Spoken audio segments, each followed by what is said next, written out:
Please, roll call, Madam Clerk. Councilmember Carr, Here. Councilmember Panduro, Here. Councilmember Sandu, Here. Councilmember Tonneson, Here.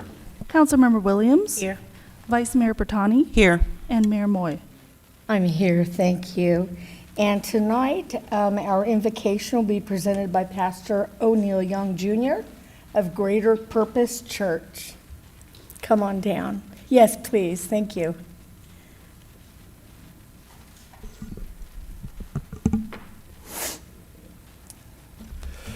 Good evening. And also thank you for having prayer Thank you. in your agenda. Let us pray. Our Father, we acknowledge you as our Creator and the one true and living God. We come before you with gratitude and humility, thanking you for the city of Fairfield, for its people, its families, its businesses, and for every individual who calls this community home. We thank you for the diversity and resilience and the potential within this city, and for the responsibility entrusted to those who lead it. We thank you for entrusted leadership in this city. Your word, as in James 1:5, reminds us, if anyone lacks wisdom, they should ask, and you will generously provide. So this evening, we ask not casually, but intentionally for wisdom and clarity, morality, courage, and sound judgment for every council member, city leader, and decision makers in this room. Father, guide their thoughts, their hearts, conversations, and decisions. Let their leadership reflect what is right, what is moral, what is fair and just according to your truth. And we pray tonight the words of Micah 6:8, help us act justly, love mercy, and walk humbly. Let integrity prevail over pressure, and let long-term good rise above short-term convenience. We ask for your spirit, O God, of unity across perspectives and backgrounds and differences. In a time when division has plagued our community, country, and the world, we can still easily arise and so establish in this meeting a spirit of cooperation, a spirit of clarity, and mutual respect that enables this city to move forward together with purpose and in love. Father, we lift up the people of this city, families and singles, children, youth, and elders. We ask for peace in our communities, stability in our housing, wisdom, O God, in our school, and direction and protection for our children, youth, and young adults. We lift those persons and families facing economic crisis and pressure, uncertainty, displacement, or lack of opportunity, that through this meeting and your power, pathways would be open, doors of opportunity would unlock, and support will be bolstered as you have promised to supply all of our needs according to your riches and glory. We also pray for the areas that carry weight in this city: public safety, housing stability, economic development, and community trust. Give leaders in this room and beyond the strength to make decisions that protect, provide, and position this city for long-term growth. As your word teaches us in Jeremiah 29:7, seek the peace and prosperity of the city, and we do so now.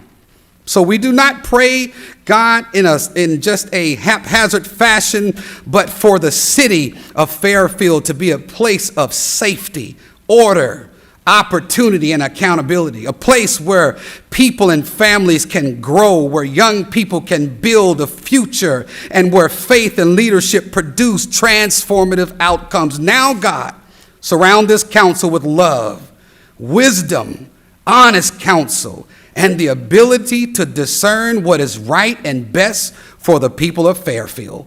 Cover this city with your protective presence. Strengthen its foundation with your love. Guide its leaders with divine conviction and clarity.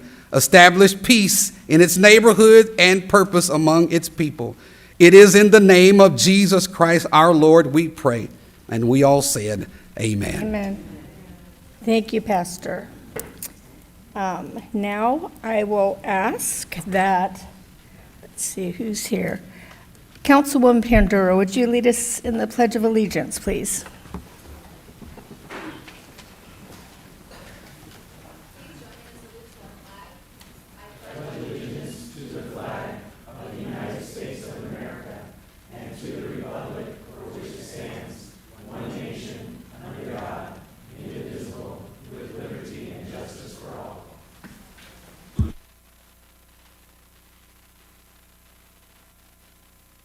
Thank you.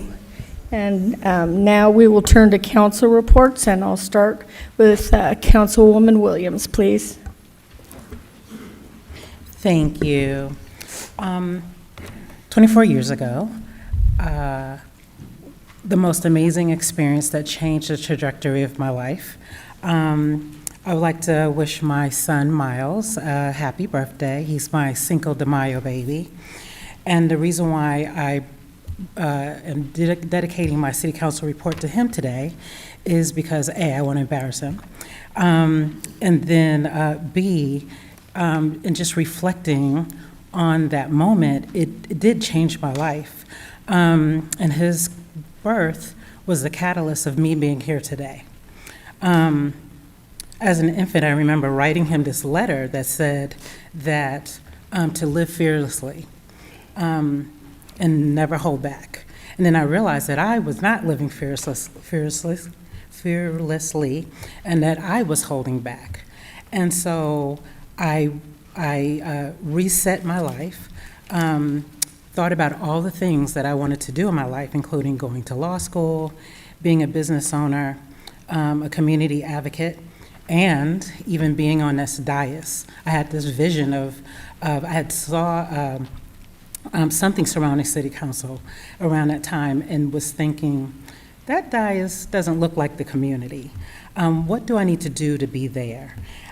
So all of that was the catalyst of where I am here today. So with that, happy birthday, Miles.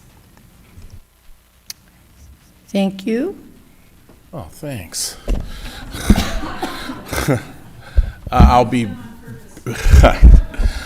brief. Most of us attended the League of California Cities this week. It was in Sacramento. It's always a learning experience. You always get new ideas from surrounding council members, and it's pretty humbling too, because everywhere you look, there's a mayor or a council member walking around. So it's a really good time, and it's a really good learning experience. That's all for me. Thank you. Councilman Carr. Yeah, I'll be brief too. Thank you, Mayor. Real quick, the Hope event is tomorrow at Liberty Church parking lot. It's the church in the Walmart parking lot. If you know anybody that needs clothes, socks, shoes, showers, they're going to be all set up for that. We got some food set up too. I'll be there with my work. Come on by or make donations. Also, a lot of us here went to the air show out at Travis. It was as good as ever. A lot of people. It was a little cold though. It was a little chilly and windy. And then also, I just want to wish my wife, her birthday's on the 7th. I love you, girl. She's probably watching on TV, and happy birthday. That's all I got. Thank you, Mayor. Councilwoman Pandura. Thank you, Mayor. Good evening, everyone. So just continuing off of the air show, so I was also there. I was there for work. I should have had a T-shirt that said I survived the air show because it was extremely windy on Saturday, I should say, but it was still a great time. This year we did have the Thunderbirds that came out and performed, which was really amazing to see them.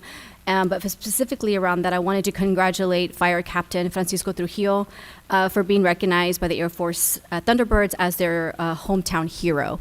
And for being recognized, he actually got to fly in one of the planes. So he got to fly in Thunderbird number 8. So on Friday, if you heard them over your head, he was probably in one of those planes. So it was really awesome that he got to be honored. And individuals who are part of who get recognized, it says, who are individuals who go above and beyond in service to their communities, those who exemplify dedication, sacrifice, and leadership.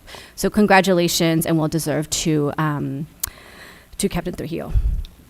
And then also last month, myself and Councilmember Doug are part of the Capsano JPA committee. So this is the regional board on homelessness. And so we had kind of two big items that passed. And so one of them was that we are moving forward with the search for a new executive director. So right now we have an interim executive director, which is Michael Wilson, and his term ends in July. So we have a few months left before we can have a new executive director on board.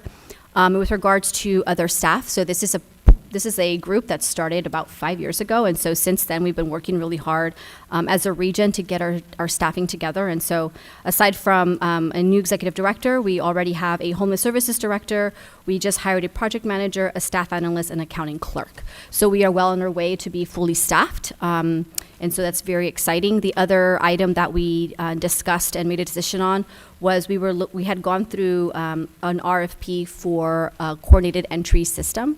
So coordinated entry system is the program that the county uses, and it is a federally required community-wide system to standardize and expedite the process by which people experiences homelessness can access housing and resources. So the coordinated entry system was done, I think, for the last 3 years for community, Solano County Resource Connect.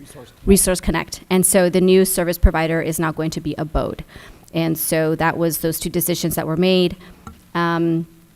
And then I did attend the quarterly City of Fairfield Sassoon Unified School District Joint Committee meeting. And so just the main thing out of there is, I know this is a few months away, but so we can put it on your calendars, and school's not even out yet, but they already have a date for the Back to School Resource Fair. So that's going to be on Saturday, August the 8th from 9:30 to 12:30 at St. Mark's. And this is for preschool to 12th graders that attend FSUSD. And they are looking for volunteers, for folks to donate, and anyone to host a table. So they have all that information on their website.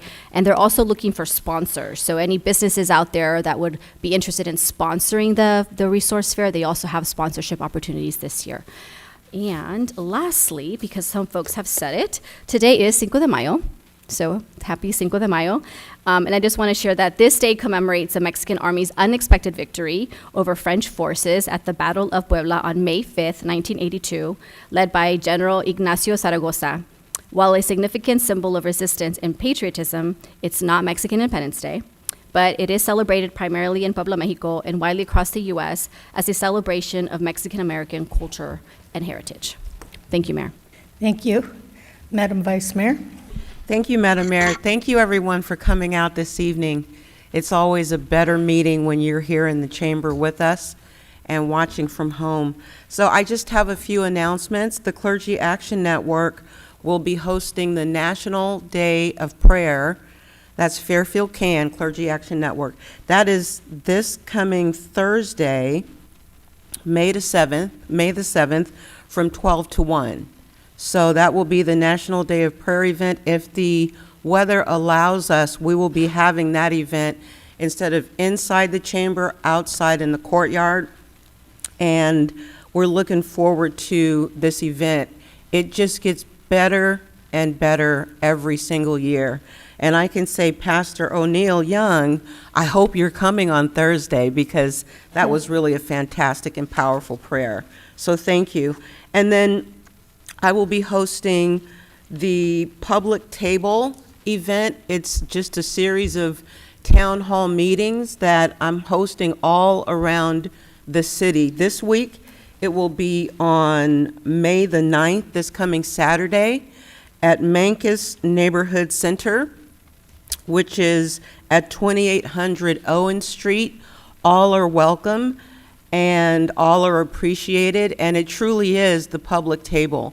It's an opportunity to talk about issues that may not wind up on a city council agenda, but are very important in our neighborhood. So I hope to see everyone is invited on this dais, and everyone within the sound of my voice is definitely invited to attend. And you know, we have these meetings because they're solution-oriented.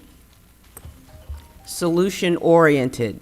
So we're not just there to hang out and huff and puff or whatever. We're actually solving problems in the neighborhoods that are brought forward. So you're all invited to that this coming Saturday, and that's from 10 a.m. to noon.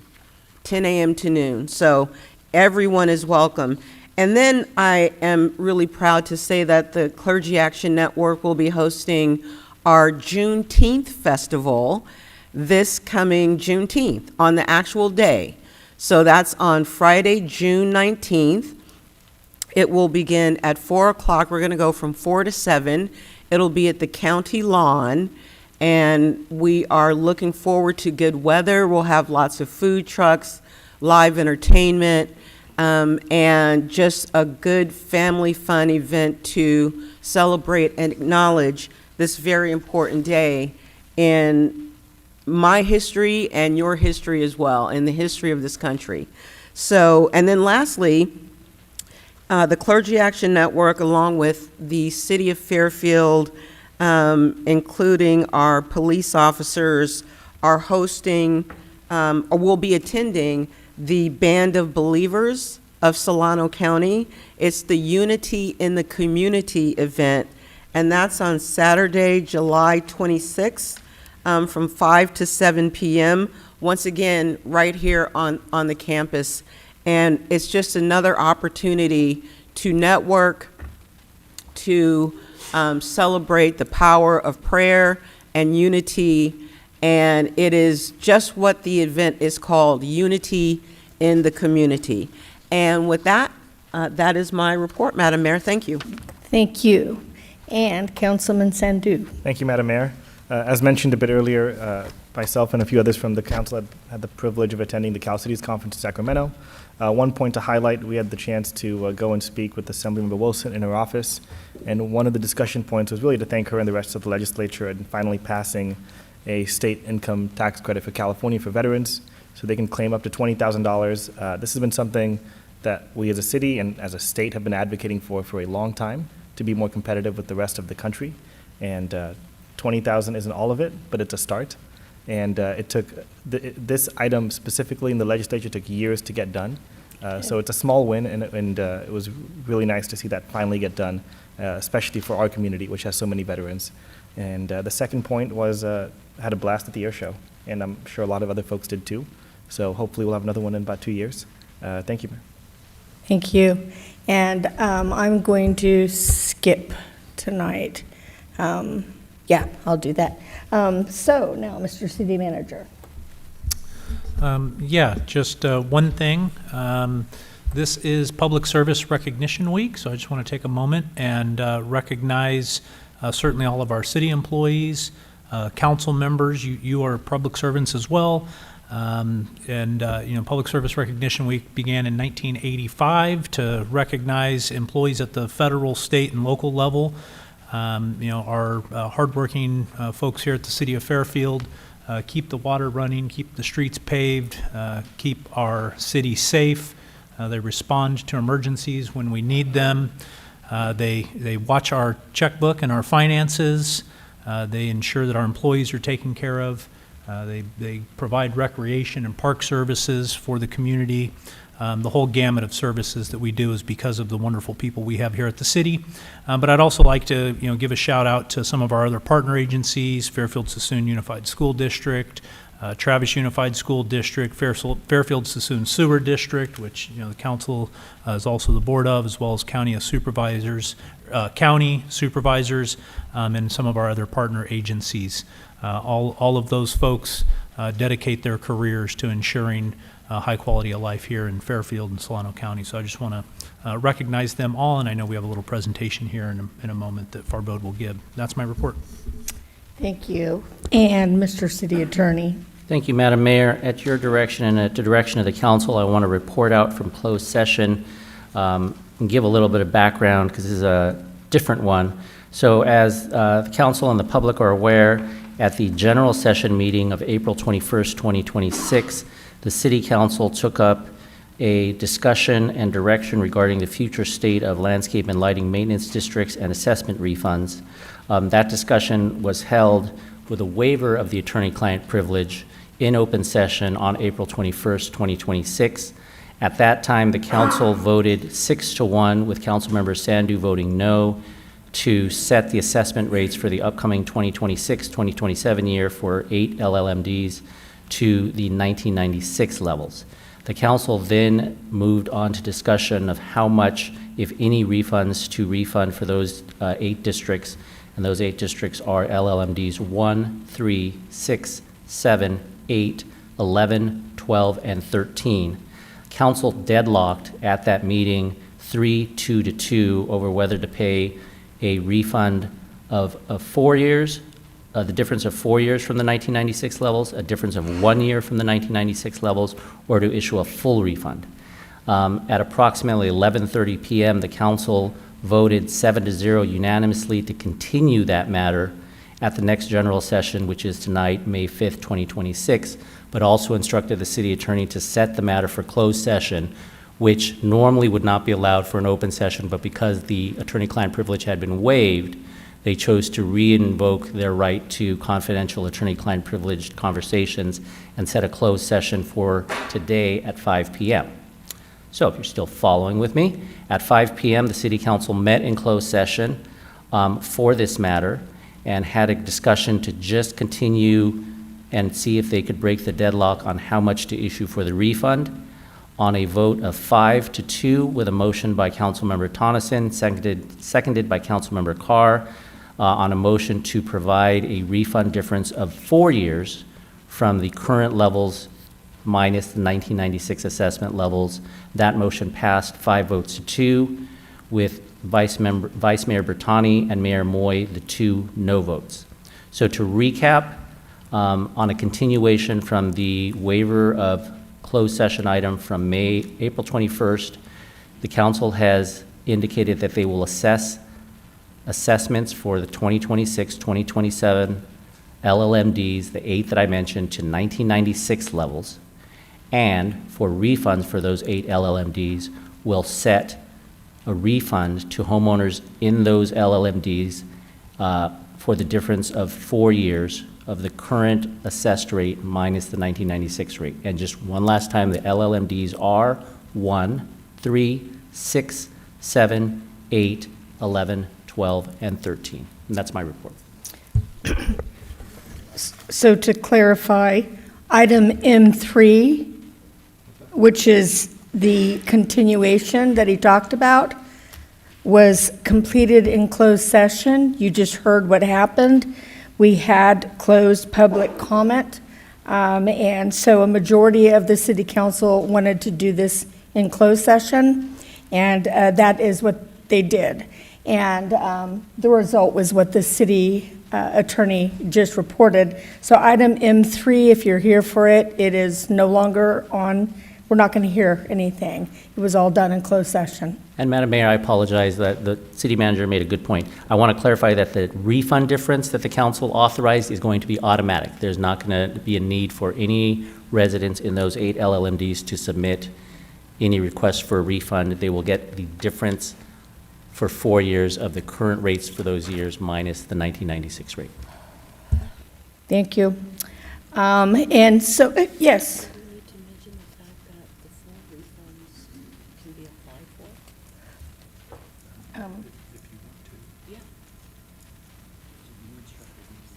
Just to do that.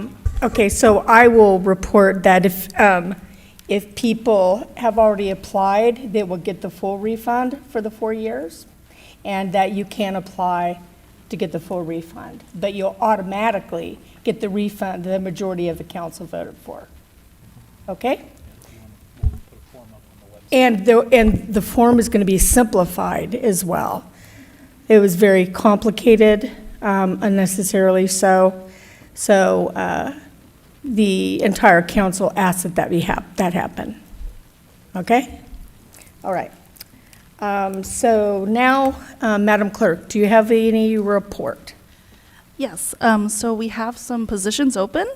So our planning commission's open right now. If people are interested in applying, we have 3 seats. The deadline is June 5th, 2026.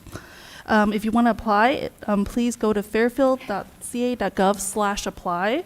Or if you have any questions, you're welcome to come up and ask me or email cityclerk@fairfield.ca.gov. As always, we still have a position open on the Landscape Oversight Committee, District 2. We also still have a couple of positions open for Youth Commission. And I just want to highlight some things for the month of May. Speaking of public service, it is also the 57th annual Professional Municipal Clerks Week this week. So clerks are important. This week honors the vital role that clerks play in local government by managing public records, overseeing elections, and ensuring transparency and community engagement. I also want to highlight in May really quick, it is also Mental Health Awareness Month. It's a time for us to come together, support one another, promote overall well-being. Mental health affects every part of our lives, and taking time to check in with ourselves and with each other matters. Please encourage everyone to practice self-care, seek support when needed, and help foster compassion and understanding. Together, we can make mental wellness a priority. And that's my report, Mayor. Thank you. And Madam Clerk and Karen Reese, our other Madam Clerk who isn't here tonight, we appreciate you. Just wanted to let you know, and everybody that works over on the 4th floor, to make the public's and our work so much easier. Thank you. And now we will turn to presentations. Presentations, Employer Recognition Ceremony presented by Assistant City Manager / Human Resources Director Forbode Peruzman. Good evening, Madam Mayor, Madam Vice Mayor, members of the City Council. Just a quick report for you. As the City Clerk just mentioned, this is the Public Service Appreciation Week, and we usually have our ceremony this week for that specific reason. We generally give out 3 main categories of awards, a number of years that folks have been with us, departmental awards, and also the City Commendation Award. For the City Commendation Award, we do have videos that we put together because it showcases the good work that some of our folks have done for the last year. So we're going to play that for you in 1 second. But in aggregate, we truly appreciate everything that all the staff does, and we know that you do as well. So thank you for your support.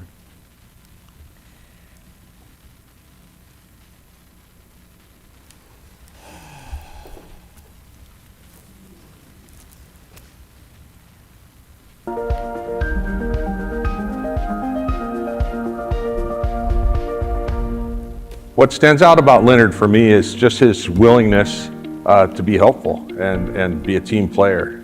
Leonard loves working for the city of Fairfield. We love having him on the team, and he's just a good, solid guy that's good to be around and cares a lot about the city and the citizens of Fairfield.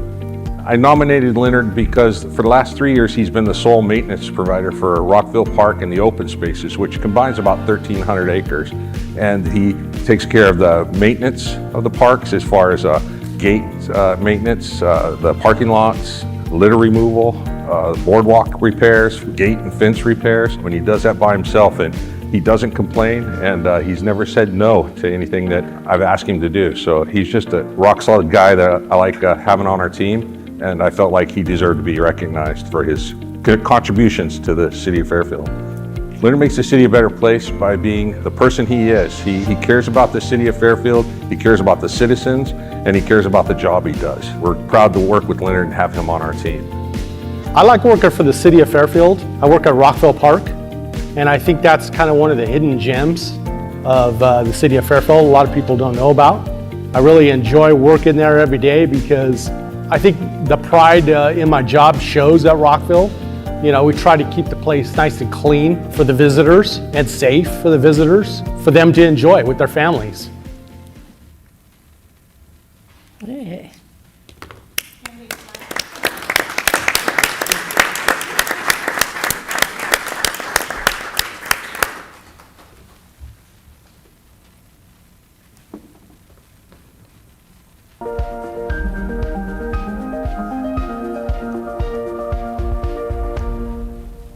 What stands out about Alex? He's an extremely humble person. I would consider him a consummate professional, someone that's an up-and-comer in the agency. I've just always been appreciative of how willing he is to help other people. I nominated Alex because he shouldered a ton of responsibility this past year, at times doing multiple jobs, in my opinion. I thought it was a major feat of his to take on as the SWAT team leader, first one not assigned as a sergeant. And to be a leader of cops is difficult at times, but to do it as they are your peers and to do it well is extremely impressive. Alex makes the city a better place. He's just a very kind person. He's a professional. He's always trying to get better at his craft, very objective, and he's always willing to help other people. The reason I want to work for the city of Fairfield is I was born and raised here. So I grew up here in Fairfield. My family still lives in Fairfield, so being able to interact and help the community that I was born and raised in means a lot to me. What keeps me coming back to work every day, I would say, is again the opportunity to help those that I kind of grew up around and to help our officers become more confident and more confident in their abilities, therefore making them safer and therefore making our community safer.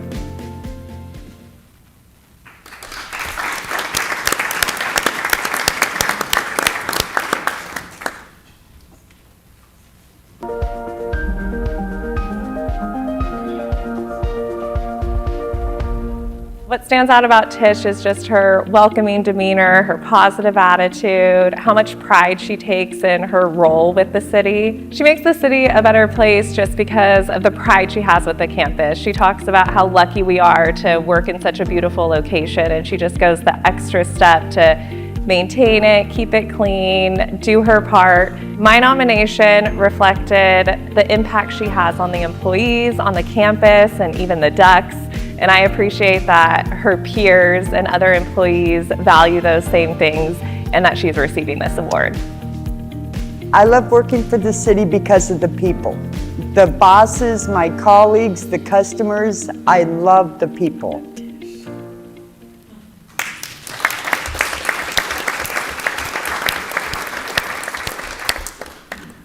So in reverse order, Tish Van Den Hoek is from Finance. You just saw her. Alex Aldridge, Police Officer Alex Aldridge from the Police Department, and Leonard Giano from the Public Works Department. If you have any questions, I'm happy to answer them. Any great choices. Love every single one of them. And Tish gave great hugs. Thank you. Yes. Thank you.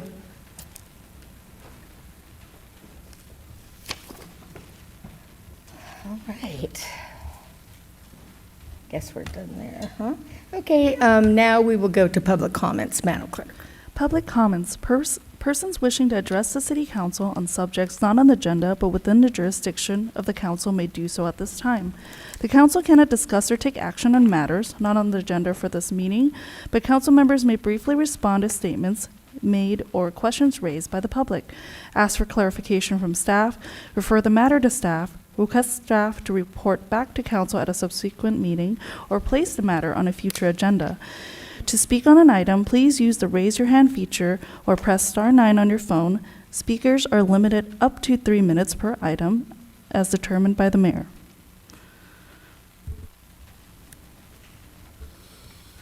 Our first speaker is Rick Johnson.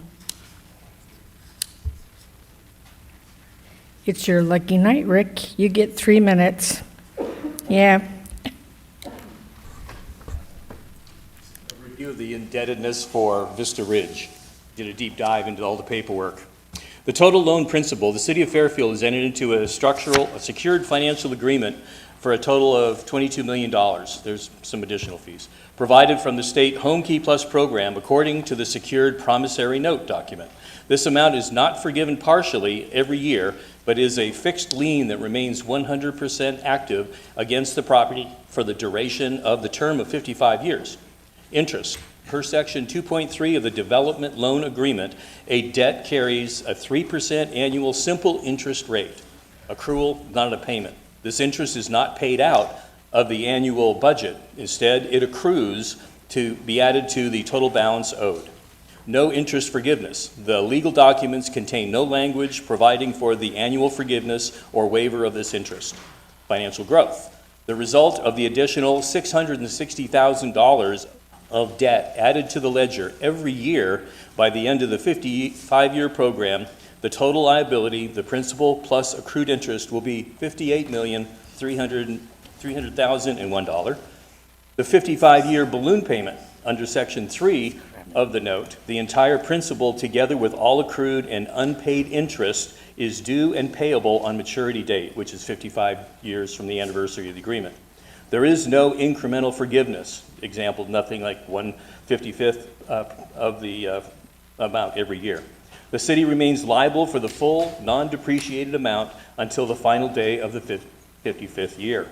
The accelerated and default risk or failure. If the project fails to meet the state's operational requirements at any point, for instance, say year 15, the state has the authority to initiate an immediate call in of the debt. Section 6 of the note allows the state to declare the entire unpaid balance, the $22 million plus all interest accrued to that date, immediately due and payable in a single lump sum. In year 15, that balloon payment would be approximately $31.9 million. In year 35, the balloon payment would be approximately $45.8 million. If we make it to year 55, in 2060, we will owe nothing, but it's a gamble. To summarize, this agreement commits the city of Fairfield and all of its 120,000 residents to a 55-year, $58.3 million total liability. If a deferred payment obligation were to be, the city is 100% liable for both the full principal and the total accrued interest until the 55th year. I urge that none of this information was provided to you before the votes. And I urge there be not just a citizen bringing this to your attention, but a deep dive on this, because this is my review of all the records that you have in this transaction. And I'm not a paid lawyer, and you definitely need to know what is due, and this is what my result tells me. Thank you. Your time is up. Thank you. Thank you. Our next speaker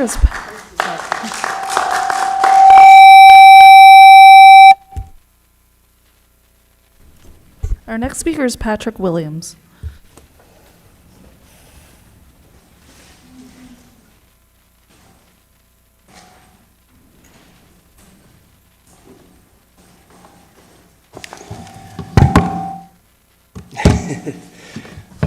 Kay Patrice Williams has built a public image around community empowerment, accountability, yet the residents who question her actions, I'm sorry, is this, what's the feedback, we're good? Okay.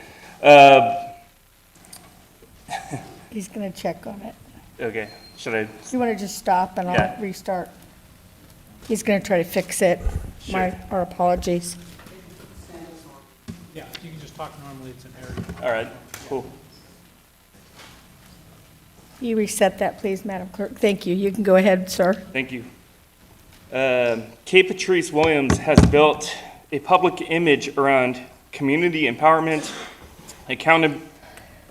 community empowerment and accountability, yet the residents who question her actions, her political ties, her growing web of influence are often dismissed, smeared, mocked, or slandered, all while she plays a victim. That's not leadership, that's insecurity. The issue is not just one vote, one contract, one organization, it's a pattern. The overlap between her political power, nonprofits, influences, public funding ecosystem, business interest, activist networks has become so dense that many residents no longer believe there's any meaningful checks and balances left. And it appears she has allegedly profited significantly from her elected position. When residents speak up about it, instead of transparency, they get intimidation, like her taking pictures of me at the last city council meeting. Hope you liked the picture. Or just slander, calling people racist or making them out to be a fool or whatever. I mean, all good. Yeah, you do you. The public office is not a shield from criticism. It's an obligation to answer it. The people are not racist for asking questions. They're taxpayers, residents, and voters demanding accountability from people who should be working for them. This city should be should not belong to political networks, insider circles, unions, corporations such as California Forever, which she has a lot of ties to and she's more than likely a backer of. It should be belonging to the people. And for anyone who's not aware yet, go to solanowatchdogs.substack.com and do your own research on this power-hungry, allegedly corrupt individual sitting up there. Have a good day. Our next speaker is Sahej Takar.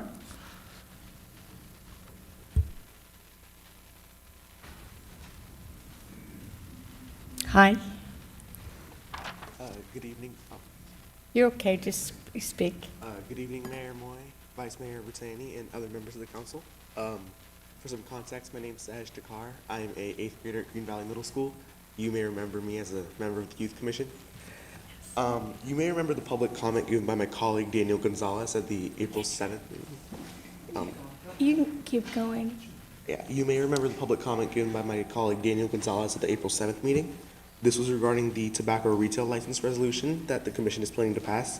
I'd like to share with you today some information I think would be beneficial, as well as an update on the work of the commission. I'd first like to tell you about something I experienced that made me understand how widespread this issue is. Throughout the past year, we've seen a growing number of students smoking both in school and out. Not only has the number of students increased, but the variety of students. We've seen students in my school specifically as low as 6th grade smoking tobacco. And after seeing this, I looked up some statistics on the issue. According to a survey conducted by the CDC and FDA, 5.4% of middle schoolers and 10% of high schoolers are current tobacco users, meaning they've smoked tobacco in the past 30 days. According to a report from the U.S. Surgeon General, 9 out of 10 adult smokers had their first smoke before they turned 18.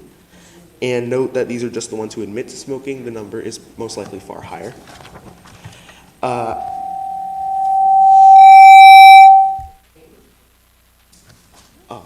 Okay.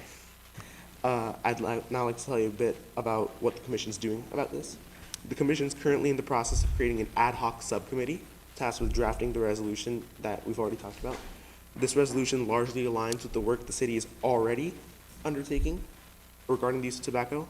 The resolution would urge the City Council to use the tobacco retail license to limit the amount of tobacco selling stores in Fairfield, going from 70 stores to approximately 40. And the resolution would also urge Council to end the selling of tobacco within 1,000 feet of a school. We are aware that Council is already acting on this issue, but hope this resolution will act as a formal piece of youth input on this matter. Thank you. Thank you, and we appreciate that. We like to hear more and more, as you know, as a former youth commissioner. We want to hear from you more, so thank you for coming. Thank you. I have no more public cards or speaker cards, and there are no hands raised online. All righty then. Then we will go ahead and move on to the consent calendar, please. Consent calendar. All matters listed on a consent calendar are to be approved with one motion unless a member of the City Council or the public requests that separate action be taken on a specific item. And I also don't have any public comment cards for consent calendar as well. All right, I think that Councilman Sandu has something you want to pull or comment on. Madam Mayor, may I pull item K5? Yes, so we'll take that now. Item K5.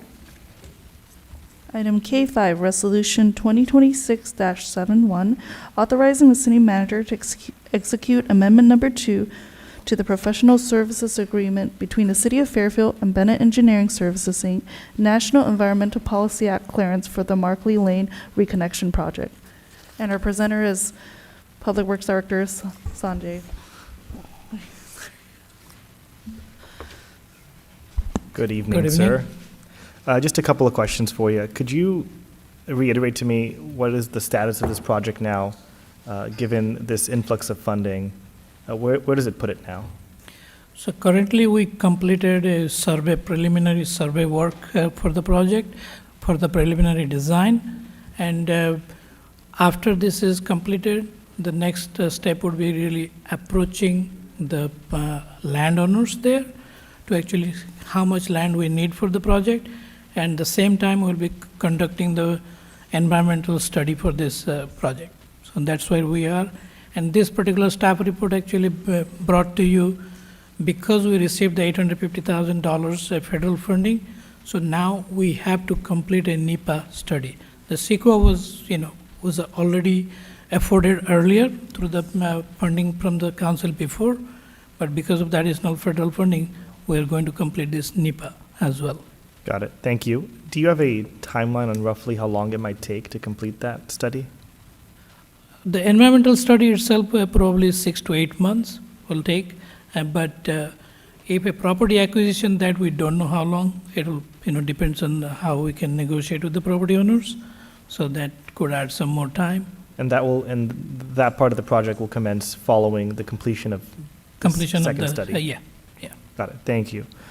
Just wanted to state for my colleagues, this issue back when I was on the school board, we advocated a lot at the federal level for this, and I wanted to thank the city for continuing to make it a legislative priority for us at the federal level, and to thank Congressman Garibaldi for pushing this nationally to get this done. For many of you, this might be a few-year project potentially, but for me, I've been living it for like the past decade from when this first started. So I think from start to end, by the time this is all resolved, I don't want to, maybe 20 years, I think. It's not a crazy number to say, but from when this first became an issue, but by the time this is resolved. So I just want to thank the city on the work that they're doing in collaboration, not only locally, but also nationally on this, because it's going to make a real difference by the time this is all said and done.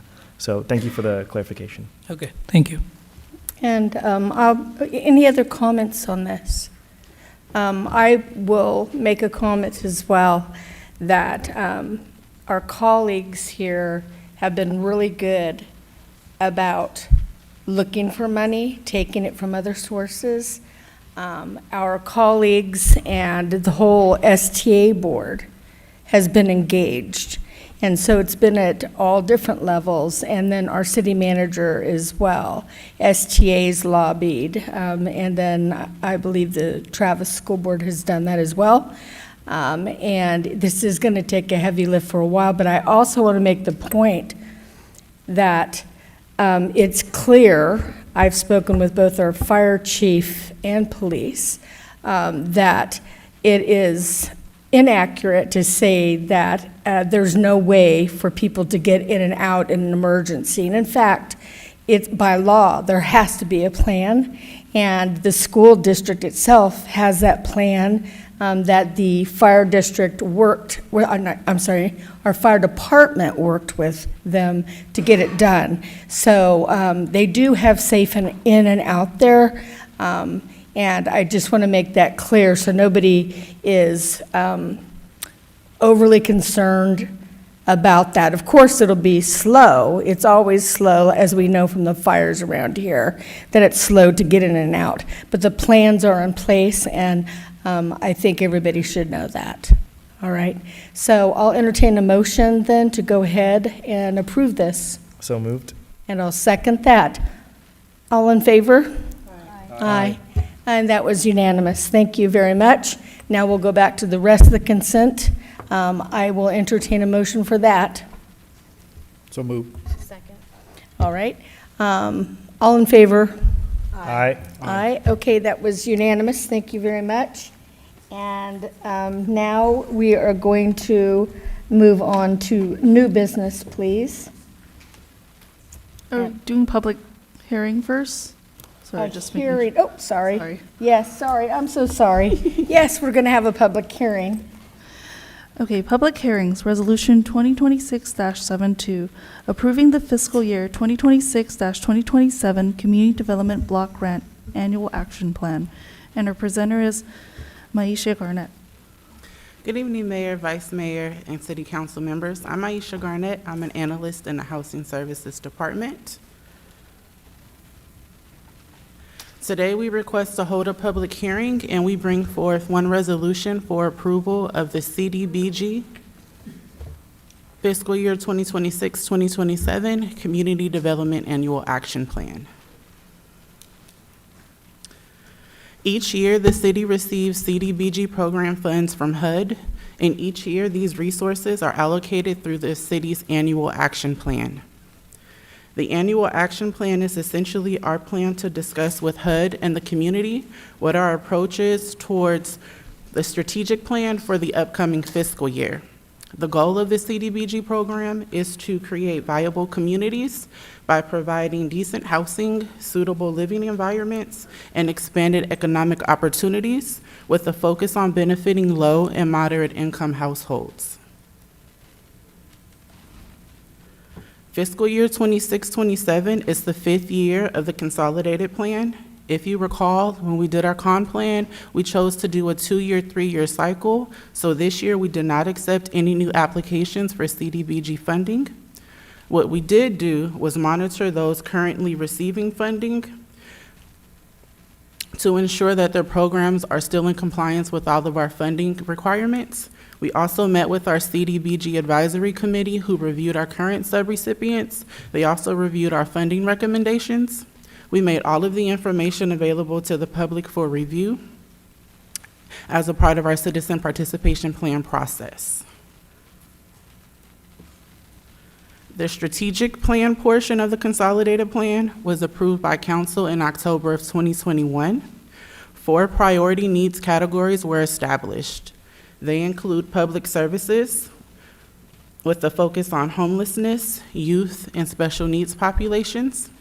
Non-public services, including affordable housing, public facilities and infrastructure, as well as economic development, fair housing to further fair housing, and administration to support the CDBG program. These priorities and goals guide our funding decisions throughout the consolidated plan cycle. So for fiscal year 26-27, our entitlement grant amount is $866,668. Our public services cap is 15% of the total allocation, and we plan to allocate $128,214 to our subrecipients. The administration cap is 20% of the total allocation, which is $173,334. There's no cap on non-public services, so we plan to allocate the remaining 65%, which is $565,120 to non-public services. So each subrecipient submitted an application for funding in fiscal year 23-24. The amounts they request in their application is the maximum amount of funding that we can provide to them. So in fiscal year 26-27, we plan to provide each of the subrecipients with the maximum amounts requested. For Empowered Aging and Lion Center, the allocation remains unchanged from the past 2 fiscal years. For Meals on Wheels and the Levin, their amounts will be increased to their requested amounts in the application. The remaining 65% of our allocation will be utilized on non-public services, which is everything that's not a direct service to the community. We plan to divide the funding between the Housing Revolving Loan Fund for homeownership, for homeownership rehabilitation, for a multifamily housing rehabilitation project, and to workforce development. Our CDBG Advisory Committee reviewed these funding recommendations and they approved them. So we request to hold a public hearing and adopt the resolution approving the fiscal year 26-27 CDBG Annual Action Plan. Any questions? I'm going to go ahead and open the public hearing. Do we have any cards, any public speakers? I have no cards and no hands raised for this item. All righty. I will close the public hearing and come back. Yes, Councilman Tonneson? I sat on CDBG many, many years ago. How many applicants this year? No new applications were accepted this year, so we're on the 3rd year of our 2-year, 3-year cycle. So we'll begin accepting new applications for the fiscal year 27-28, which will be a part of the new consolidated plan. Do you remember how many applications we received in 23-24?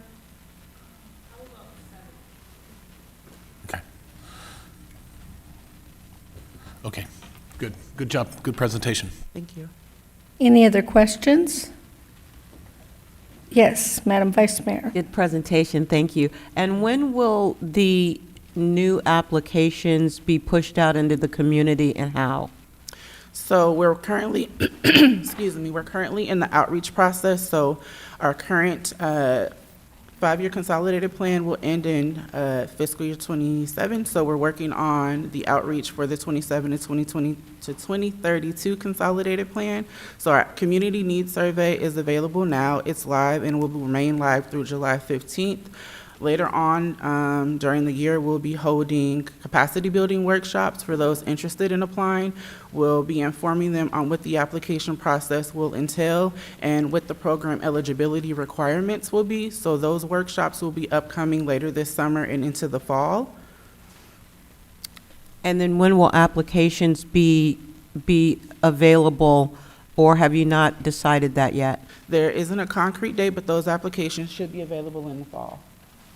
In the fall? Yes. And then this will be applications for the new strategic 5-year plan? Yes, so we're doing a couple of things simultaneously. We're in the midst of doing the outreach to determine what the new goals will be for the 5-year strategic plan, as well as opening up the NOFA process for applications for funding for fiscal year 27-28, which will be the first year of the new consolidated plan cycle. And NOFA is Notice of Funding Availability? Yes, ma'am. Okay, to let the public know That what's funds will- available for your new strategic plan cycle? Yes. Okay, thank you. Of course. All righty, and I want to say that you did an excellent job with this presentation. Very direct, thank you so much. I'll entertain a motion to approve. So moved. Second. All in favor? Aye. That was unanimous. Thank you. you very much. And now we will move on to new business. New business. Contract negotiations with the Downtown Theater. Sorry, actually, read the whole thing again. Contract negotiations with the Downtown Theater Foundation for the Arts. Discussion direction regarding contract negotiations with the Downtown Theater Foundation for the Arts. And our presenter is Community Economic and Development Director, Dave Zellers. Good evening, Mayor and Council, and let me be the first to say, because we're all getting these birthdays and holidays in, Happy Mother's Day this Sunday, all right? Make sure you got those flower orders in already. I'm looking at you, Dave Gassaway. All right. All right, well, Council, pleased to come to you tonight. I have 2 questions for you. I want to keep it as brief as possible so you can get to your discussion, give us the direction we need as staff to move forward. Back at the end of last year, you gave direction to have us as staff negotiate a new contract for the downtown theater operations with the Downtown Theater Foundation for the Arts. We've had very collegial negotiations.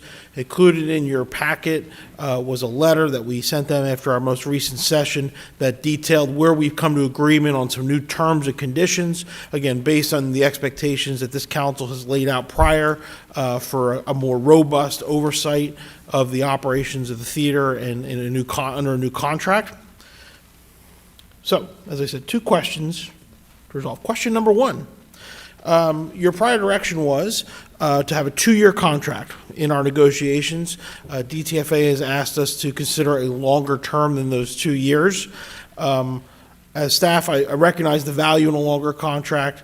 I think it'll give us an opportunity under this new, more robust structure that we're putting in place to better evaluate the operations. Also, some of the deliverables that have been proposed will give them more time. In your staff report, I proposed for your discussion the consideration of a 3-year initial contract term with up to 2 extensions, each up to 18 months. And what I envision in that, as we would operationalize it, is we would be coming to you annually.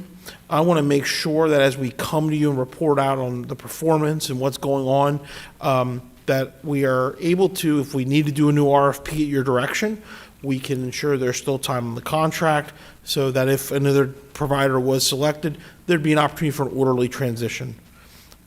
With that, I asked you the question then, is council's direction to stick with the 2-year term as you originally said to staff, or are you willing to allow for a longer term, and if so, what would that be? I first would like to ask if there are any public comments on this, and I'd like to take that.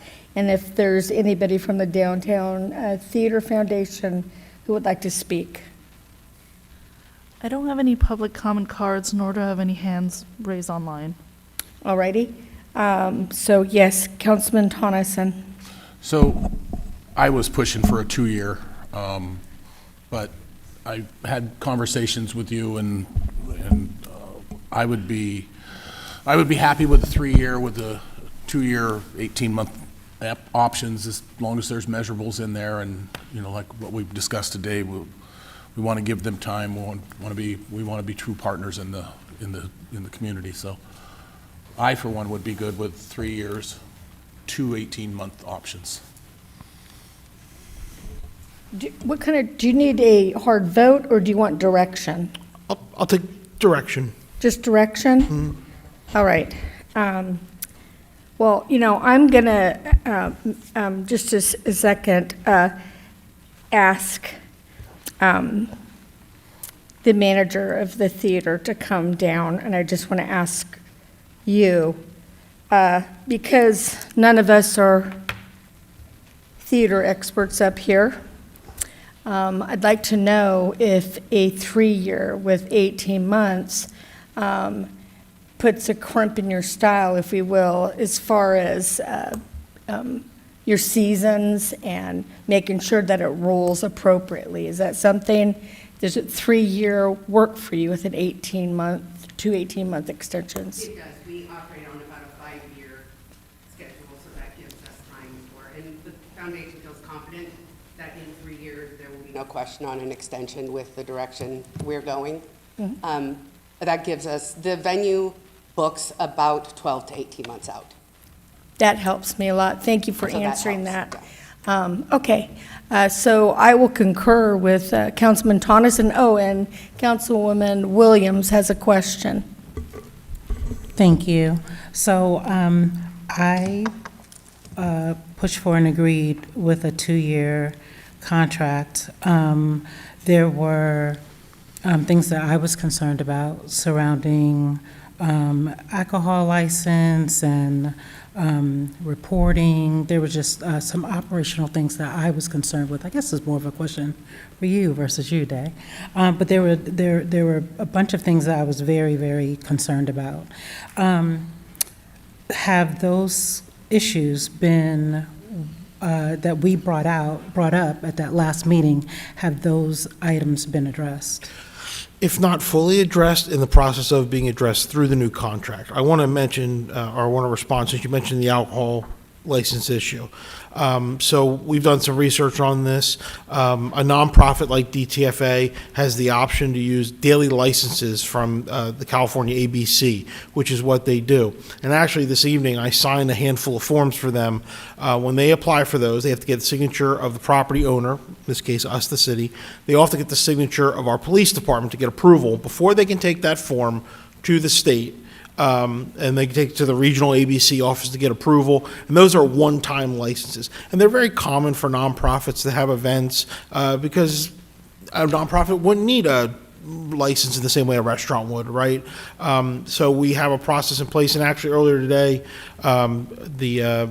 Day provided me with a folder of about a year plus of records of those applications and the canceled checks to ABC. For those daily liquor licenses, or alcohol, you guys don't call them alcohol licenses, as well. The other things, particularly that had to be addressed in the marketing of the facility, what we've done, and as you'll see in your packet, recognizing that, the marketing of the facility and how we can all better work together on that. There's a deliverable, would be deliverable in the contract by term, that after the new contract is executed, within 6 months, that new marketing plan would need to be prepared and finalized. And part of that is too, I think we want to make sure that we can bring some of our partners into that conversation, our own mod team into that conversation. And it's a learning opportunity for us as well, along with the DTFA, to really figure out the best way to market that. In the original RFP write-up, it was very broad. I mean, we were talking about everything under the sun, from billboards to, TV advertisements.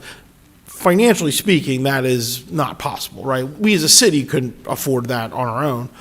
So want to give them time to develop that. The other thing that came out of it was some reporting requirements And those you'll see are being addressed in the new contract as well. A much more structured engagement plan on our behalf. You all know Jen Rice from our Community Development Department. She'll be leading that at the staff level moving forward, partly because she oversees our real estate portfolio and the theater being part of that portfolio as well. Surrounding the alcohol license for a nonprofit, is it the same for a venue? The license is for the nonprofit operating out of the venue. The alcohol license? Yeah. So, yes. And so, trying to think, I couldn't find my notebook from back then. I'm trying to think of the other issue that we identified as having an issue with. Do you have a recall of that?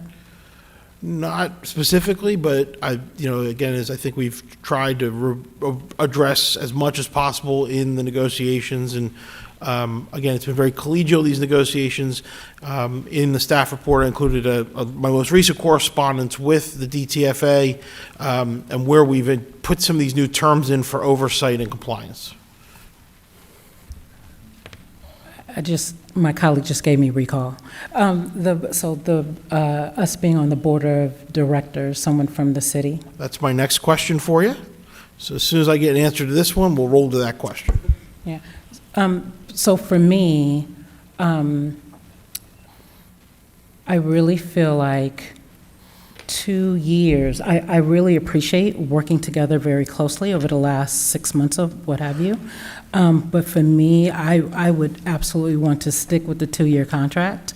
I don't like the fact of just automatically renewing and all that.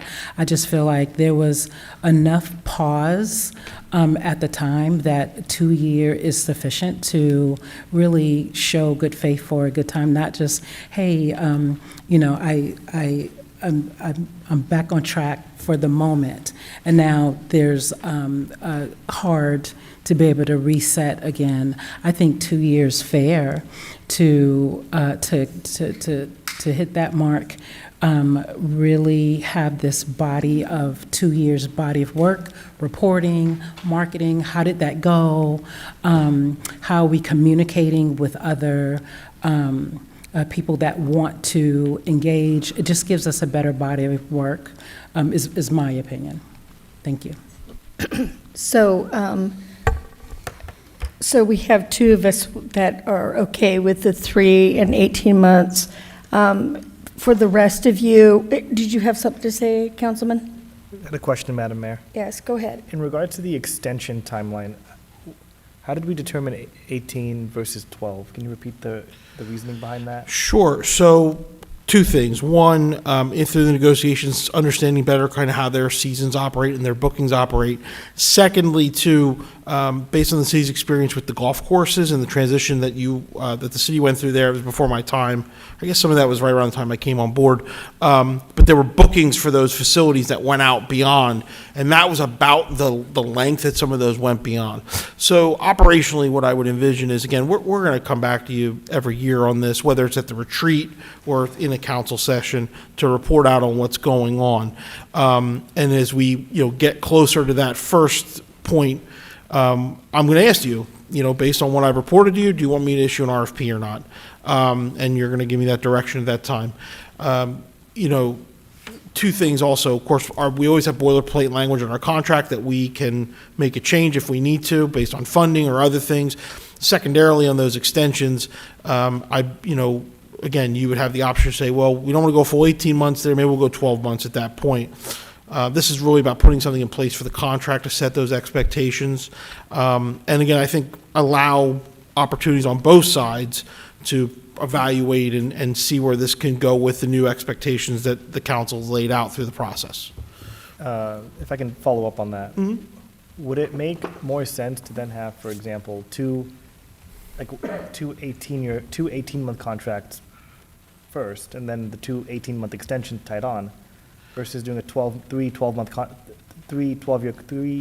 contracts, then extending it to 18 months after that? Do you see what I'm getting at? I do. So the first contract would be 36 months. Got it. Right. Not 3 12s. It would be 36 months. Yes. And then it would be 18 and 18. Okay.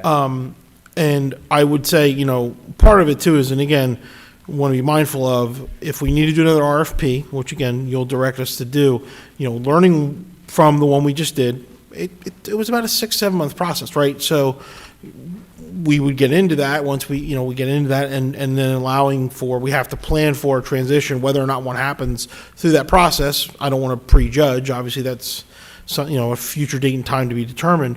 But I would always advise and guide that we try and build that into our thinking when we're drafting a contract.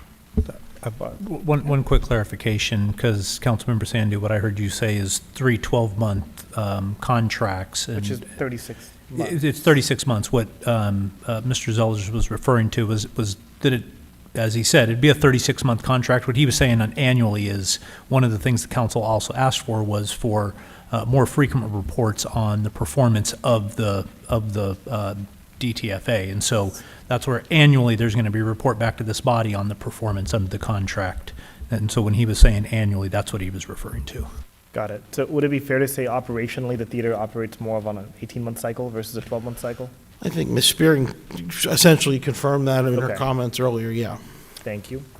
Yes, Councilman Doug.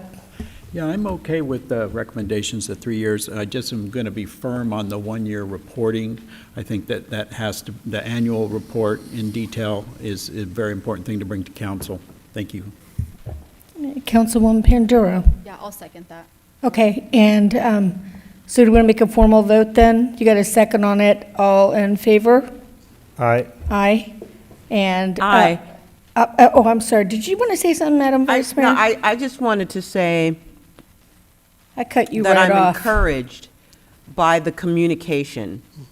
I think that the communication has been better, and because of that communication, we're reaching a decision that has been well thought through, and both sides have been able to engage in the negotiation process. And I guess that maybe has not always been the case for whatever reason. So I'm encouraged by the communication and the fact that we're working partners with this very important facility in our city and the kind of, nucleus almost of downtown. So I just want to say, great job working together, communicating, and reaching a consensus that both sides can live with. So that's a job well done. And I will say yes to the, Okay, so I think, motion. Councilwoman Williams, you were still a no on that? Is that correct? I'm still a no, but appreciate what's gone through so far. Like, it is impressive. I just have concerns. Thank you of so going much. More than 2 years. Yep. Thank you. So 6-1 on that. Okay. So you have direction? Question number 2, yeah, Yes. one more to go. I'm surprised someone commented on the black and white picture. I'm a little disappointed. I dug deep into the mod archives on that. So, question number 2. This is about the board members. Who was in the pictures? You've been around this town a lot longer than I have there. So you tell me. I bet Day could tell us. Oof. All right, well, let's go to question number 2 before we stumble too far down that rabbit hole. Question number 2. So as part of your direction also, you asked that we be able to, in the contract, include provision that we appoint 2 board members to the DTFA board. Their bylaws allow a maximum of 12 board members. They have had 5 operationally at present. We did have some interesting back and forth on this through the negotiation. Their counsel did express some concern about a Brown Act issue. Mr. Lim and his team looked at that. I provided the guidance here on the screen. What it would be essentially, to not trigger a Brown Act issue.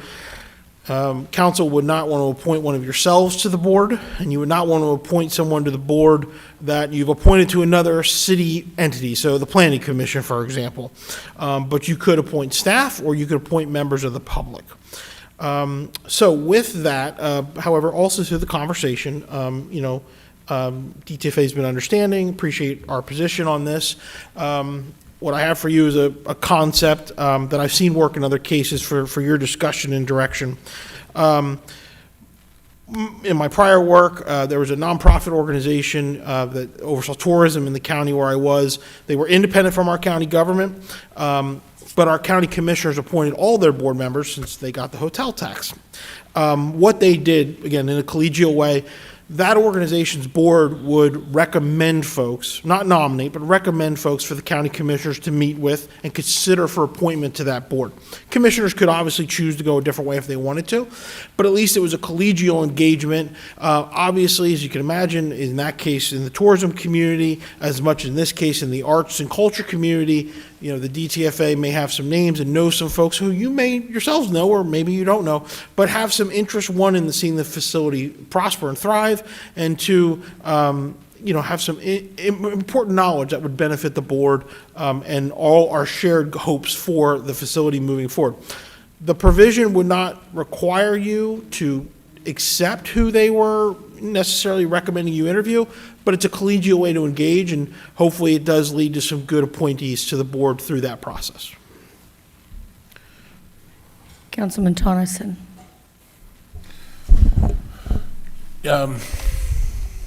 How many, 12 board members, that seems like an odd number. Where did that come from? It's in their bylaws right now. How many board members do they have? They have 5 currently. I'd like to see that number reduced, and I don't know if that's, they do that or if we do that. Or So they're an independent 501c3. They have in the negotiations through some of our back and forth, and some of it's reflected in the correspondence I shared in the packet, agreed to make some changes to the terms of their board members. And that wasn't so much, I want to be clear, that was more about helping them operate more in best practices as a nonprofit. Again, I come from a background where I did a lot of that work earlier in my career, help nonprofits work on their bylaws, develop their strategic plans, things like that. So refining those things. Again, we could not legally force them to do something like that, right, other than through the contract. They've agreed that that'll be a term of the contract, and that's going to help them better operate as a board in the long run as well. The number 12 is a little wonky. Usually it's an odd number, but it's also up to 12. It doesn't mean they have to have all 12. That's how it's worded in their bylaws. And some organizations do that. They'll appoint folks, know that they're going to drop off at some point, things like that. I would make a recommendation of dropping that to 7, but that, if that's not something we can do, that's fine. Okay. When I sat on the FMSA board, Fairfield Main Street Association board, it was like 15 members and we had 5. So it became where you had to do some maneuvering to say, if 5 members show, you had to change the numbers to have a majority. So that was easier for us. Maybe it'll be easier for them. I know that's their call. I would be okay with not having to be a planning commissioner or somebody, one of us, but individuals that we get to interview, let you guys hash that out on what that looks like. But yeah, two members of the board, reduce the size of the board. But what are your thoughts on how they report to us? So I think a couple of things. One, first and foremost, because my department's overseeing the contract now, I'll be providing my reports to city manager, and what needs to filter up to you will filter up through Dave in terms of any, issues or anything else. In terms of the board, a couple things that we've included in the contract. One is we've put a provision in that twice a year the board will have an open house at the theater for the community to come in and engage with the board members. And frankly, for the theater, again, it's part of marketing. Hey, we're having an open house. Come on in, hear about what's coming up at the theater over the next 6, 12 months, whatever it might be, right? It's just a good opportunity for our community. I think the other opportunity, again, for that report out is in the annual report. Obviously, you'd want to see board members here as part of that. And then the staff will be meeting on a regular basis with the executive director and the board president. And my expectation is that we will have staff at the board meetings as well. So as I noodle this in my head, I'm seeing 2 board members are city representatives.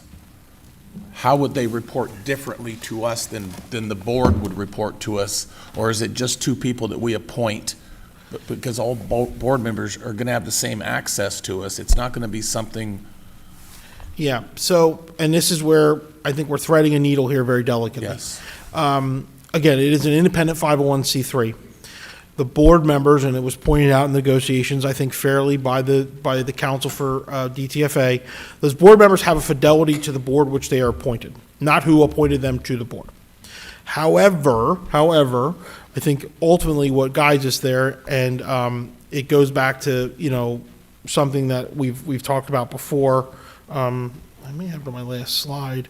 But I know it's in the staff report. Ultimately, you know, the DTFA's mission is for the support of the facility. That is their stated public mission. Our goal is the same, to see the success of the facility. So that's where, any of the board members could show up at any time and report to the council or talk to you all. I think in this case, it's having two other individuals who are specifically from this board, because it is our facility, because we have a very vested stake in seeing this nonprofit be successful, and all parties have a very vested stake in seeing the facility be successful. Because ultimately, that's what we're selecting here, right? An operator for the facility. That's what matters most. I'm seeing that better now. Okay. Councilman, I'm going to have the city attorney would like to address this. I just want to clarify, I apologize, Mr. Zellers, he didn't know I was going to chime in. So I just want to clarify that the question I was asked by staff was whether two members of the council sitting on the board would trigger the Brown Act. That question is a yes. Yes. I was not, and I'm not blaming Mr. Zellers, I do not know that if this council appointed two representatives that are not commissioners or council members to the board, whether that would trigger the Brown Act. That was not the scope of my research. So I just want to be clear, like if I come back later, I'm like, hey, that triggers the Brown Act. Do they follow Brown? Well, you have to, by law, if any organization is deemed to be a legislative agency, then they must follow the provisions of the Brown Act. And Attorney General opinions have stated that if two or more members of the legislative body sit on any other committee, including a nonprofit board, that triggers the Brown Act. It doesn't, it's not a matter of being a government agency or not, it's whether or not there's elected officials conducting the city's business. I'm asking, I'm sorry to interrupt Sure. you, do they follow Brown now? Do they? No, because currently they don't have any That was my elected question. officials, right? Yeah, okay. Yeah. Councilman Doug? As far as the board members, could we have somebody from our youth be part of that board, or is there an age limit? I don't think there'd be an age limited, but I think, again, if you're appointing one of those members, let's say somebody's just on our youth commission, I would advise no. Okay. Yeah. And Councilman Sandhu? Mr. City Attorney, what if it's only one member of council? Does that still also trigger the Brown Act, if it's just one member of the body? So I apologize, it's been a while since I did this research. Do you remember what my advice was? I think if it's any of you, any individual from I think it just because you are part of a Brown Act subject body already. So if you're appointed by this subject Brown Act body already, and you go somewhere else to do this work, then yeah, it would potentially trigger that. One follow-up would be, how did that point of negotiation come up in the first place to this point? Like, how did that start, of thinking about having somebody from the city on their board even? It was council's direction at the December meeting when we were given direction to negotiate with DTFA. I believe it was Councilmember Tonneson who suggested that this city appoint two members to the board. And the reason I did that is because I couldn't find any board notes, board meetings, board of director. I couldn't find any of that stuff. So when we were going through the RFP process, that's what I came up with, and I wanted clarity on that. And just to clarify as well, I know that the question is there a compromise by which the city council could appoint somebody that would not make the board subject to the Brown Act? There are nonprofit boards who are subject to the Brown Act, and remember, the Brown Act is just an open transparency law where, they have to notice their meetings and have certain open and transparent things. That's a target for negotiation. It is not illegal for any nonprofit board to be subject to the Brown Act, but obviously if the board for this agency, organization doesn't want to, that's a sticking point for negotiations, then I think, I just want to make clear that it's not prohibited. It's just a point of negotiation. Councilman Tonneson, if I can follow up with you, are you still looking for that, for us to, something you're still? As we noodle this out, and as they're going to be coming before us, And they're going to be having notes, minutes, public board meetings. You know, maybe that's not such a priority now because we're handling this through the contract. So they won't be having, I want to be fair, that they're not having public board meetings. We did talk about that in negotiations. That was a non-starter. Again, they're not subject to required to because they are a private nonprofit. So that's where we're threading a needle a little bit there. Are they required to have minutes? Yes. They should have minutes as just, again, as a best practice of nonprofits. And, you know, we've asked them, for example, to post things like their 990s on their website, which they don't currently do. Again, we can go back and negotiate and say, we'd like you to post your board meeting minutes. We'd like you to do things like that as well. If that's an alternative direction to appointing board members, which I'm starting to get the sense might be the case. Councilwoman Williams. Thank you. The reason why I agreed to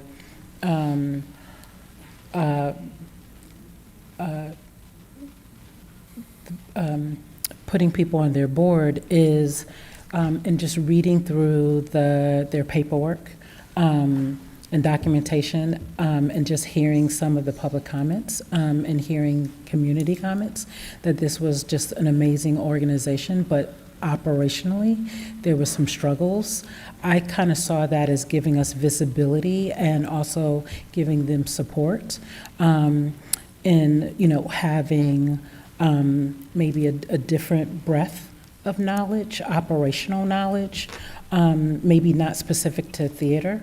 And the reason why I saw it as important is because there is a vested interest. We do want them to not only succeed, but to continue to bring thousands and thousands of people downtown. One of our, so I wanted to give you a background why I supported that. Is giving us visibility so we're not caught off guard if something was not going well. And, you know, we probably have all sat in nonprofit board meetings. There's something about having, you know, non-family, you know, that are like, what's this? What's this paperwork? What's this? You know, what are these financials? This doesn't look right. Fix this, da-da-da-da-da. You know, because that board is the boss. They are the bosses. So if one of us are not sitting on the board, I think the second piece is, that's of question, is us having someone sit on the board. If that doesn't make sense, staff being at board meetings, to me, that would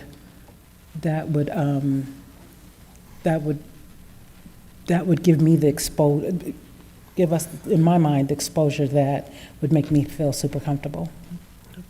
Yes. Councilman Sandu. If I can ask you a question, sir, do we have a historical precedence in when we've done this with other organizations we've given contracts to? Not to my knowledge, no. I don't love the idea of the precedents. I used to have a lisp growing up, that this sets for organizations we give contracts to, be it we give contracts to nonprofits a lot. So how about- and for-profits. So just wanted to state that don't love the idea, I guess, especially if we are improving our relationship through this negotiation process. And I appreciate that. What about when I was a planning commissioner, I sat as a liaison on the Rockville Hills Advisory Board.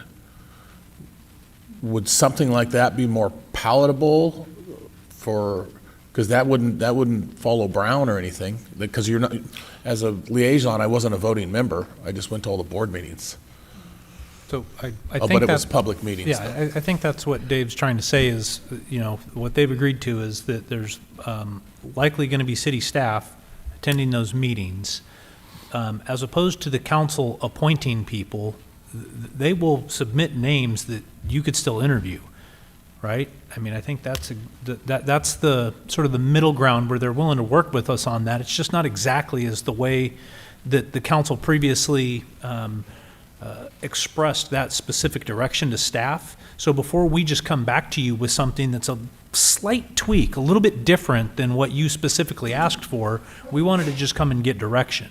I can tell you in terms of, as Dave's been briefing me and I've been sitting in some of these meetings, ultimately the original intent, and what I heard you just say a little bit ago, Councilman Tonneson, is there was a sense of some lack of transparency around this organization that, while they have revenues from elsewhere, predominantly is getting money from the city.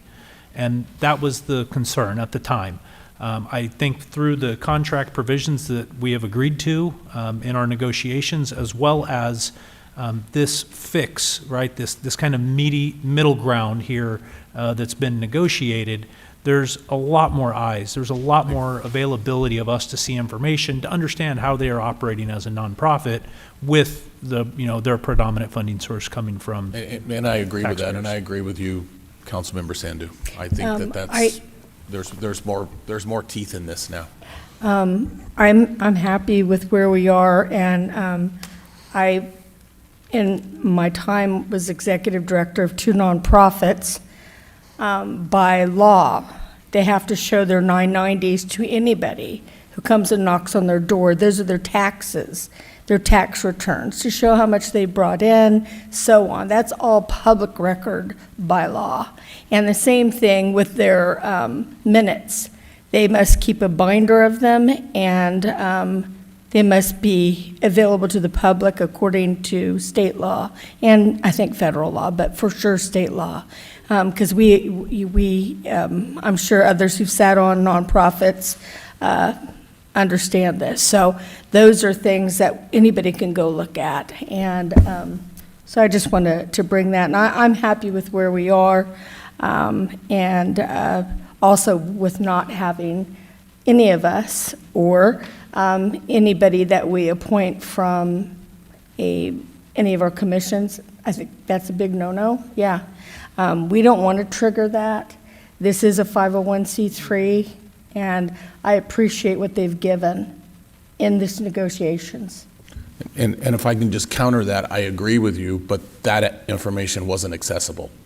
We couldn't access minutes. We couldn't access, so I think that was the frustration from my part that came out in the RFP. It's like, where is this information? So now it seems like we're, again, putting teeth into this, and I trust the staff, so. Very good. You should have come to me, I'll get it for you. Just kidding. Yeah, bad. Yes, Councilman Sandu. Thank you, Madam Mayor. Maybe one idea for us to consider. For example, when it comes to the educational aspect, we have these 2x2s, which are not official governing bodies by any means. It's a quarterly check-in. Maybe we could do a version of that for, say, the first 12 to 18 months. If we think we need it. Cool. Is any other questions on this? Do you have direction now? So we're not going to appoint any board members. The council basically you are over. We're trusting staff, it sounds like. Can I get direction on how many names you would like us to present to you? We're not Could you doing please go to the mic, Day? Could you come up to the mic, Day? Day mic? Day-o. We've had several people inquire about being on the board in the last 6 months, and we're holding off for this direction. How many names can we present to you? We're about to probably not do that and let you do it and let staff. I think that's the direction we're going. I think that it looks like we're all nodding, whoa, whoa. Get the hook. Madam Vice Mayor. Yeah, I agree that we can trust the process that is now a lot more structured.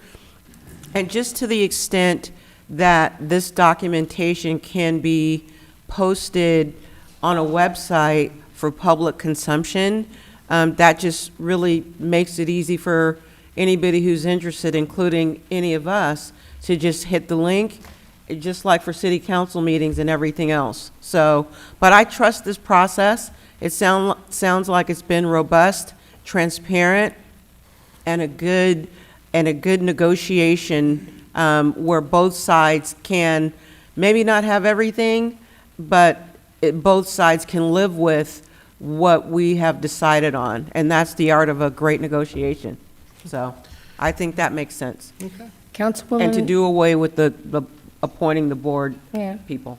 Okay. Councilman Panduro, did you have a comment? Yeah, I was just going to add with my colleagues that I also feel more comfortable going in this other direction. I think obviously we said those things for a reason at the beginning when it was still happening, when we were first talking about this.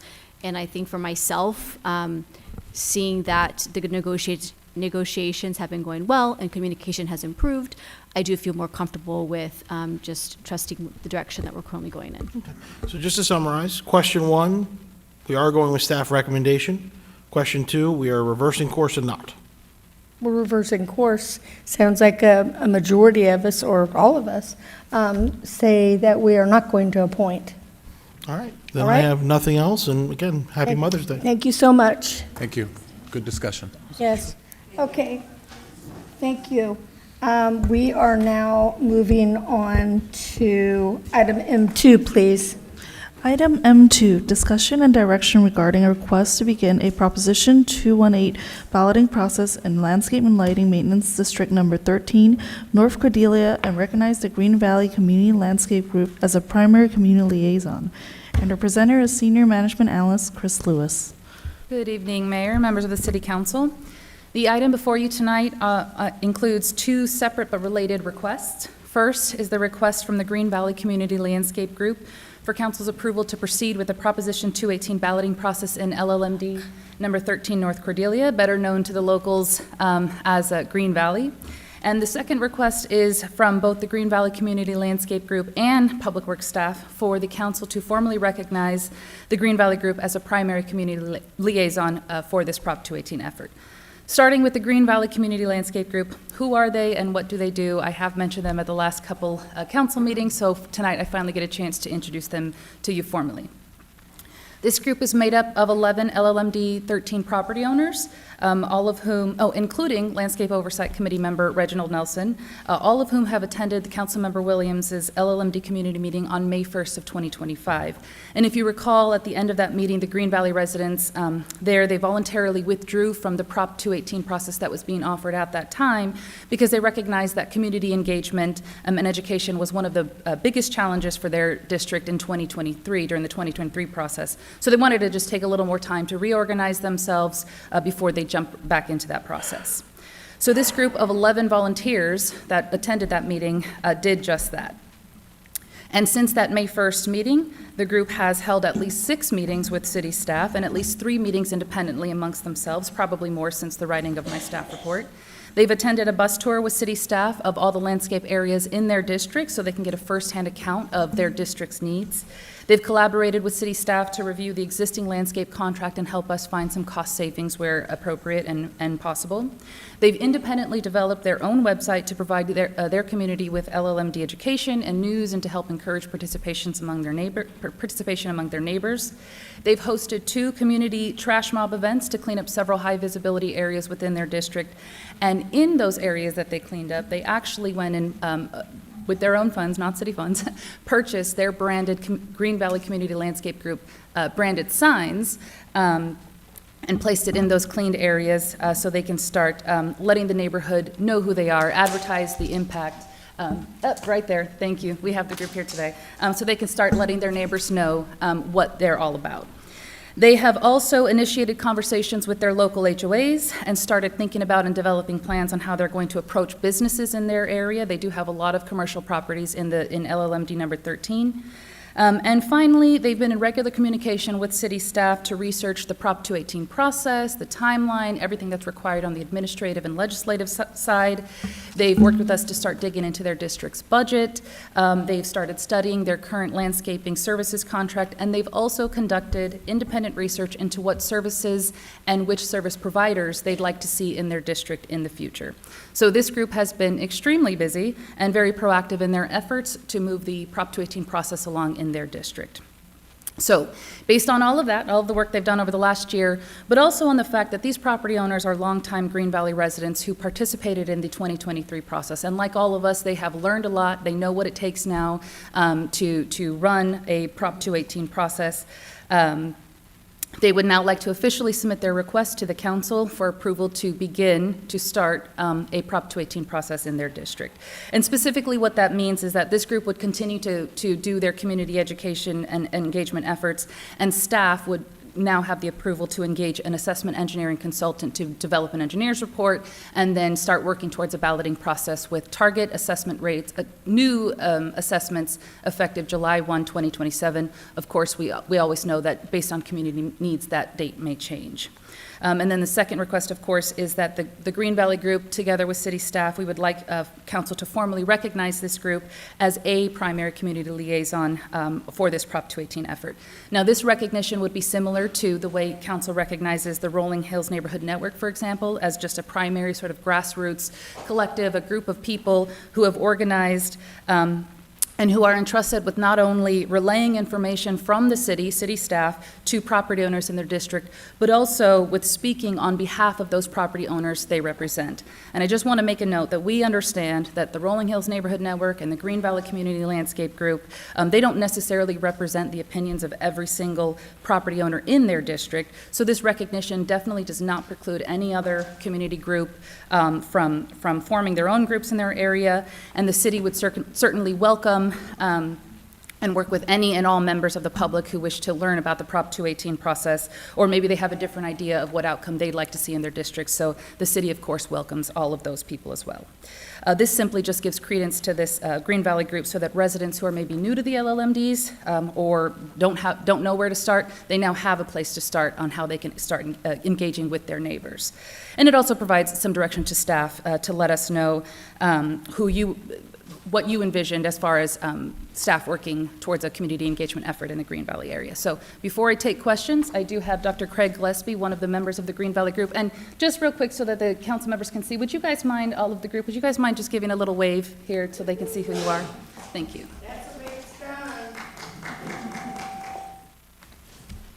Chris stole all my steam of what I was going to be presenting, so I will abbreviate what I'm talking about here, that she's pretty well introduced us. I would say that the first meetings, we started meeting with the city staff monthly back in, I think, May of last year. And in those meetings, we really got up to speed on what LLMDs really are and how you can modify them, and we even discussed what were the stumbling blocks that led to losing the Prop 218 vote previously. So a lot of that went on in that. Once we got kind of our footing, we decided that we'd be more efficient really just meeting as a subcommittee on the side. And so in January of this year, we went ahead and started meeting monthly among ourselves, and then we saw that we were getting momentum, so we changed in April to meeting twice monthly. And I might add that we had 100% attendance at all those meetings. So you can see that kind of we're all committed, and I think that's goes a long way. She mentioned most of what we had done. I would say that we have come up with a website and that we have a link on the city's website to get to our website, and we also have a barcode so that if you hold up our sign again, anybody can click into our barcode and get into our website also. So that the other thing in community outreach, I think that it was interesting to us, is that there are actually 9 HOAs in our group, and so we had to identify the 9 HOAs and then reach out to those 9 HOAs, and we're starting to meet with their boards, trying to get the education process going and outreach. And individually, as members of our subcommittee, we have decided that we would every 2 weeks reach out to another neighbor and meet with them and talk to them. We have generated a half sheet of bullet points of information that we think we really need to give them to educate them to understand why we need to pass the new 218. And we've committed to do that and then keep track of these people so that there are contacts and know who is willing also to help us. And I think lastly, the question would be, why are we requesting now to move it forward? I think that we kind of startled ourselves with how much we were able to get done in the time that we've been meeting together. And so we thought, rather than losing the momentum, and going longer without extra funding for our area that we would request, that we can go ahead and have the vote in 2027 instead of 2028. And lastly, why should we be acknowledged as the group that you're working with, or at least passing information to? It's because we're engaged, and I think that it really is the answer. So thank you for your time. Thank you, Dr. Gillespie. Look out, Rolling Hills Neighborhood Network. Just kidding. Anyway, that's such excellence. Love it. So I am going to take any public comment on this before we ask questions. Is there any public comment? Yes, we do have one card, and our speaker is Nora Dizon.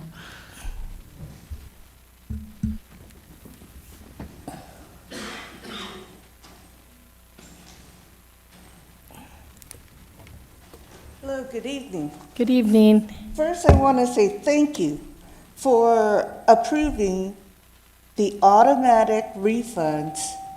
That is really wonderful. For those of us who are watching to see how our city council is working and taking care of correcting mistakes, that is wonderful. Nothing against the group that's been working together, but David Thacker did us a good thing by making sure we follow the law. And I hope that we can stick to the law and not make another mistake, because this group, again, nothing against all the effort that's gone into it, but it's not a grassroots organization. It was created with the influence of the city. And let's learn from Thacker. Let's not encourage more lawsuits. I really think it's a mistake to do this, and with the number of people that I've spoken to, they're more interested in refunds, not in paying more. Not right now. Thank you. Thank you. Are there any other comments? I have no more cards, and I don't have any hands raised online. All right. Council, back to you. Do you have questions? Not a question, Mayor, but just a Councilman comment. Dodd. I just want to thank you, community. That should be the definition of community right there, is what you guys have done. And I would really like a hat. Yes, Councilman. Will this be for the upcoming November election, or? No, it's What year is this for? a special election, so it's going to be done by mail, and the latest we need to do it is send out ballots is March, April of 2027. Got it. Thank you. Other questions? No, I thought that was inspiring, and your energy is palatable, so thank you. Councilwoman Williams. I would like to thank this group. From the moment that we met, Vice Mayor, you came with me to meet with this group to just have the conversation about what can we do. And from there, here we are.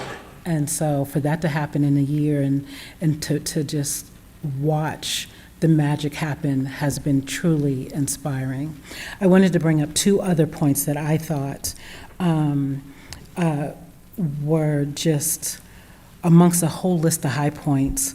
I really love that in the beginning, you all were like, North Cordelia, that does not make sense. People do not understand that that is Green Valley. And I think is that one of the decisions we're making today, to change the name? No, I'll be coming back with a formal resolution probably on the 19th of May. Okay, thank you. But I thought that was brilliant, because there were so many people that it did not click, even though they were receiving things, that it was them. And now they're seeing what happens when a no vote happens. Now they see the deterioration of their landscape. Also, a high point for me is when the group were like, I would like to see the budget, and took the budget along with the tour of, and matched up and said, we don't need this land, why is this landscaping here? This is high visibility. This needs to be thought of. Why is this tree shaped this odd? It was things that, that I was a little blinded to, and I was just like, yeah, that is crooked. Or maybe that's not the right tree because that needs too much water.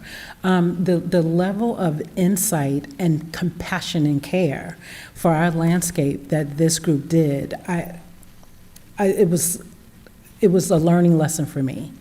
And so I just wanted to say thank you, and I would ask to you, my colleagues, that we support this group in moving forward. They've done everything and above of what we would ask before bringing this vote forward again. They've done it, and they've done it in a year.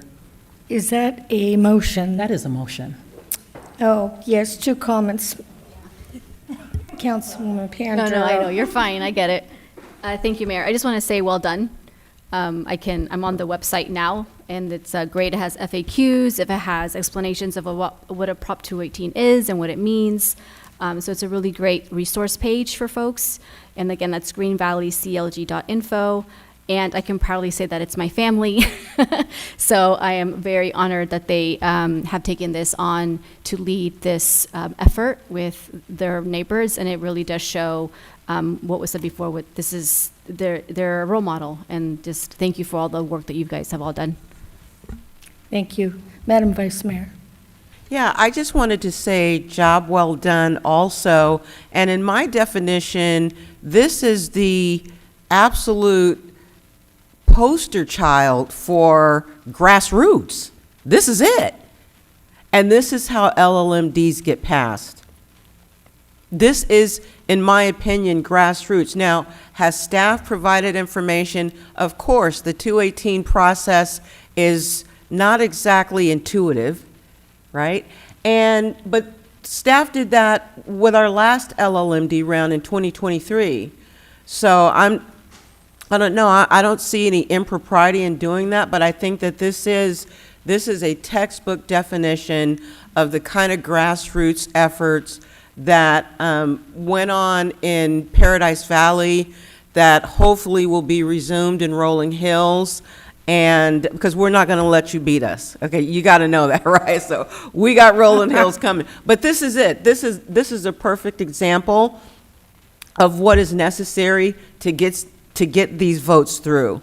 And it's really grassroots communication, knocking on doors, providing information on the website, and really talking to your neighbors. And this group has hit all of those boxes in spades. So I robustly say yes, Dr. Gillespie, to both of those questions, 100%. So anybody else? Good. We have a motion on the floor. Is there a second? Second. All in favor? Aye. Aye. That was unanimous. Thank you very much, and thank you all. Go get them. Godspeed. Yeah.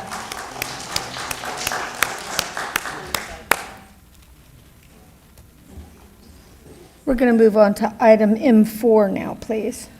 Item M4, presentation on the appraisal for the Vista Ridge Permanent Supportive Housing Project, and our presenter is Housing Services Director, Latan Jones. Good evening, Latan. Hope you're doing all right. Hello? Okay. Yeah, great. we got you. All right. Thank you very much. My name, once again, is Latan Jones. I'm the Director of Housing Services. And tonight we're going to be discussing the Vista Ridge appraisal. Well, let me start out here is that the Vista Ridge project initially was the Sure Stay Hotel. It applied for home key financing.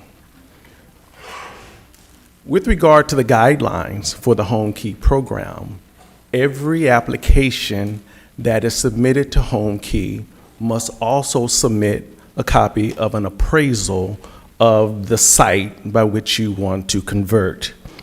Section 300 of the Home Key Guidelines actually defines the parameters for the appraisal that must be submitted.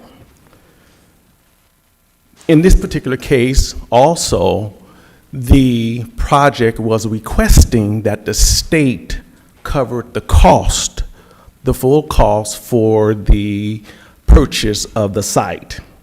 That stated, the state of California reviewed the appraisal, approved the appraisal, and also provided 100% of the funding to purchase the site. The city of Fairfield did not pay any of its contribution toward the purchase of the site.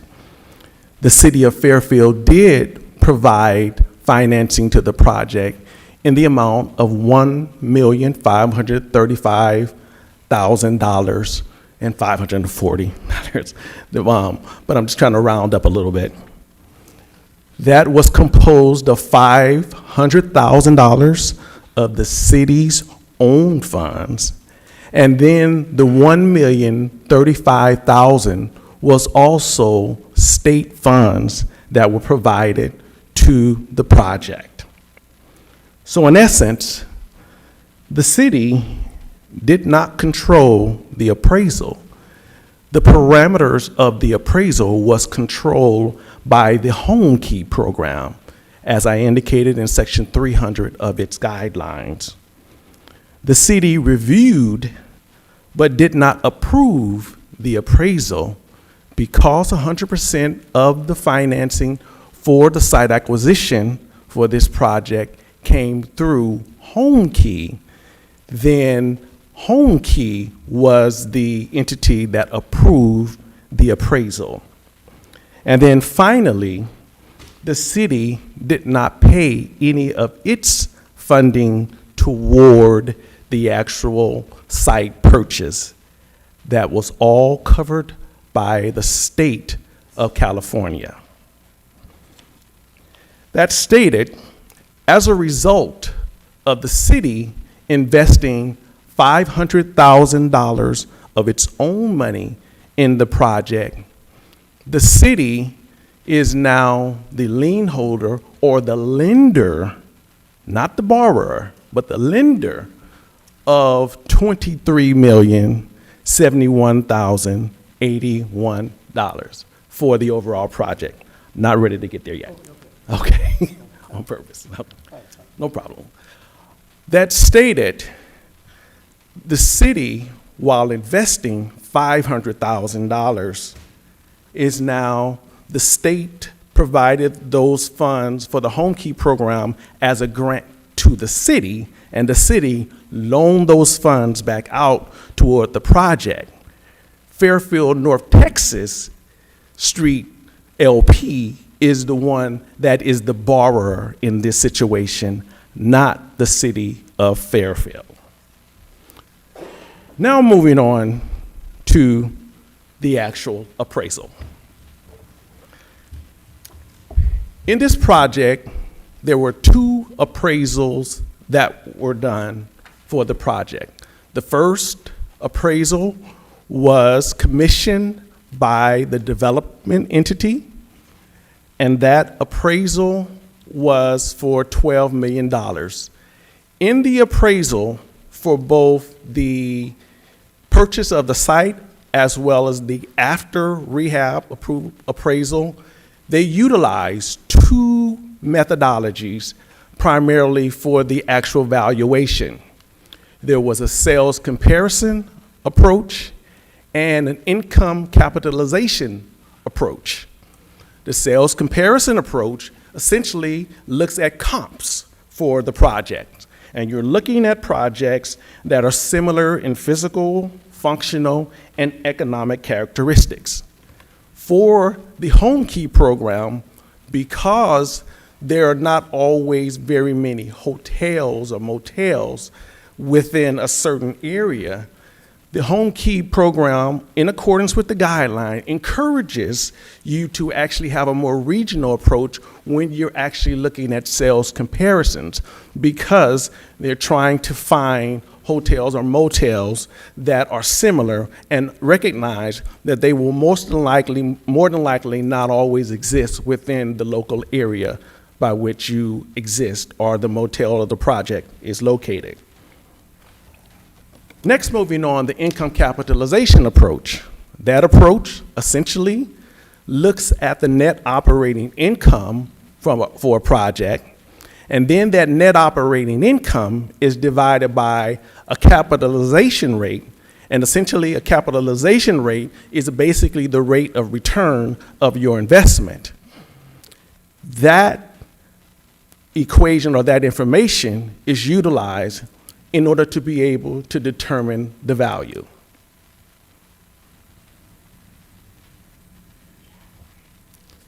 So, as I indicated, initially in 2025, there was an appraisal that was commissioned by Danco, the developer. That appraisal was looking at the 100-unit motel, and that appraisal came back at $12 million. The actual per unit valuation was $120,000 per unit. I will tag one other thing here. For the average of the 2025 Home Key projects, the actual appraisal or the purchase price for most of those motels usually had a per room value of $200,000 to $300,000 per unit.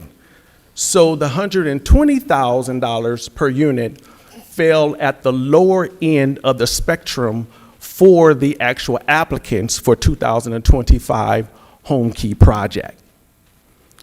And then secondly, after the appraisal was done for the purchase of the site, then after we was going through the closing process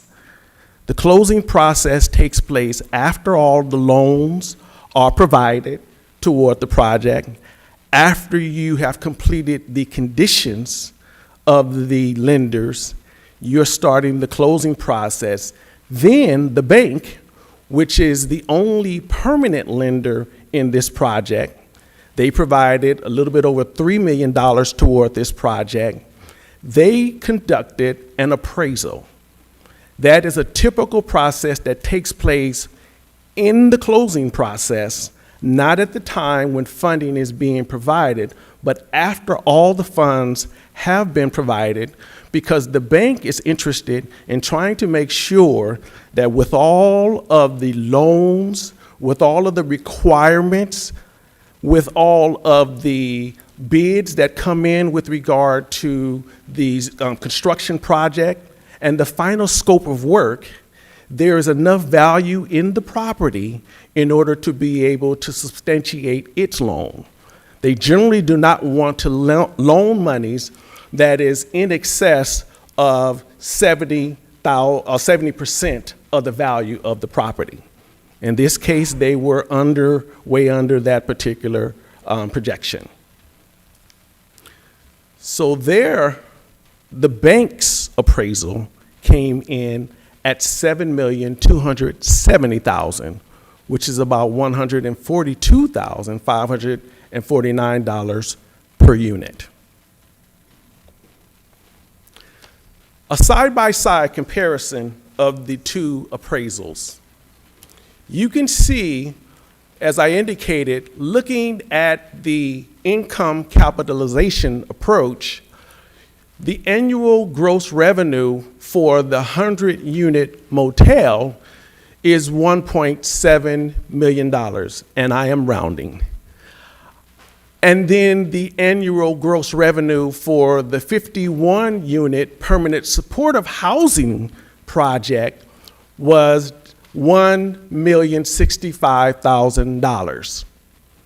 Then if you move all the way down to annual net operating income, you will be able to see that the annual net operating income, and that is basically derived from subtracting the expenses from all of the gross revenue, you have $748,697 for the project as a motel.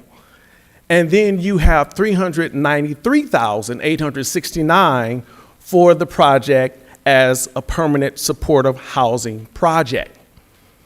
The appraisers utilize 6.5% for the cap rate for the motel, and then 5.75% for the cap rate for the permanent supportive housing project.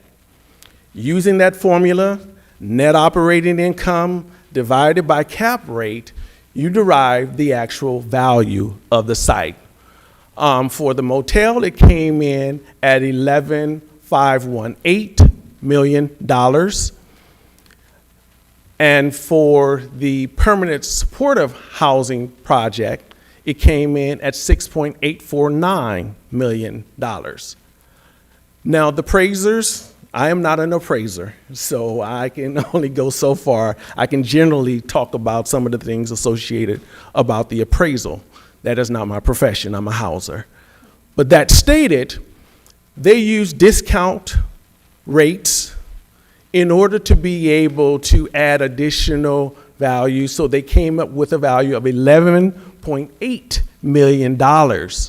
They also, because it was a hotel, the fixtures, furniture, and equipment that was left and thrown in with the site provided a valuation toward that of $168,000. And then that is how they arrived at the final valuation for the motel as $12 million. For the 51 unit permanent supportive housing project, they came up with a value of $7.2 million. And that is because they had an escalation rate of 3% by July 1st, 2027. They added that to that particular value up above. And that was because by that time, that is when the project would be substantially leased up enough to start producing revenue. And so those were the two valuations for the site.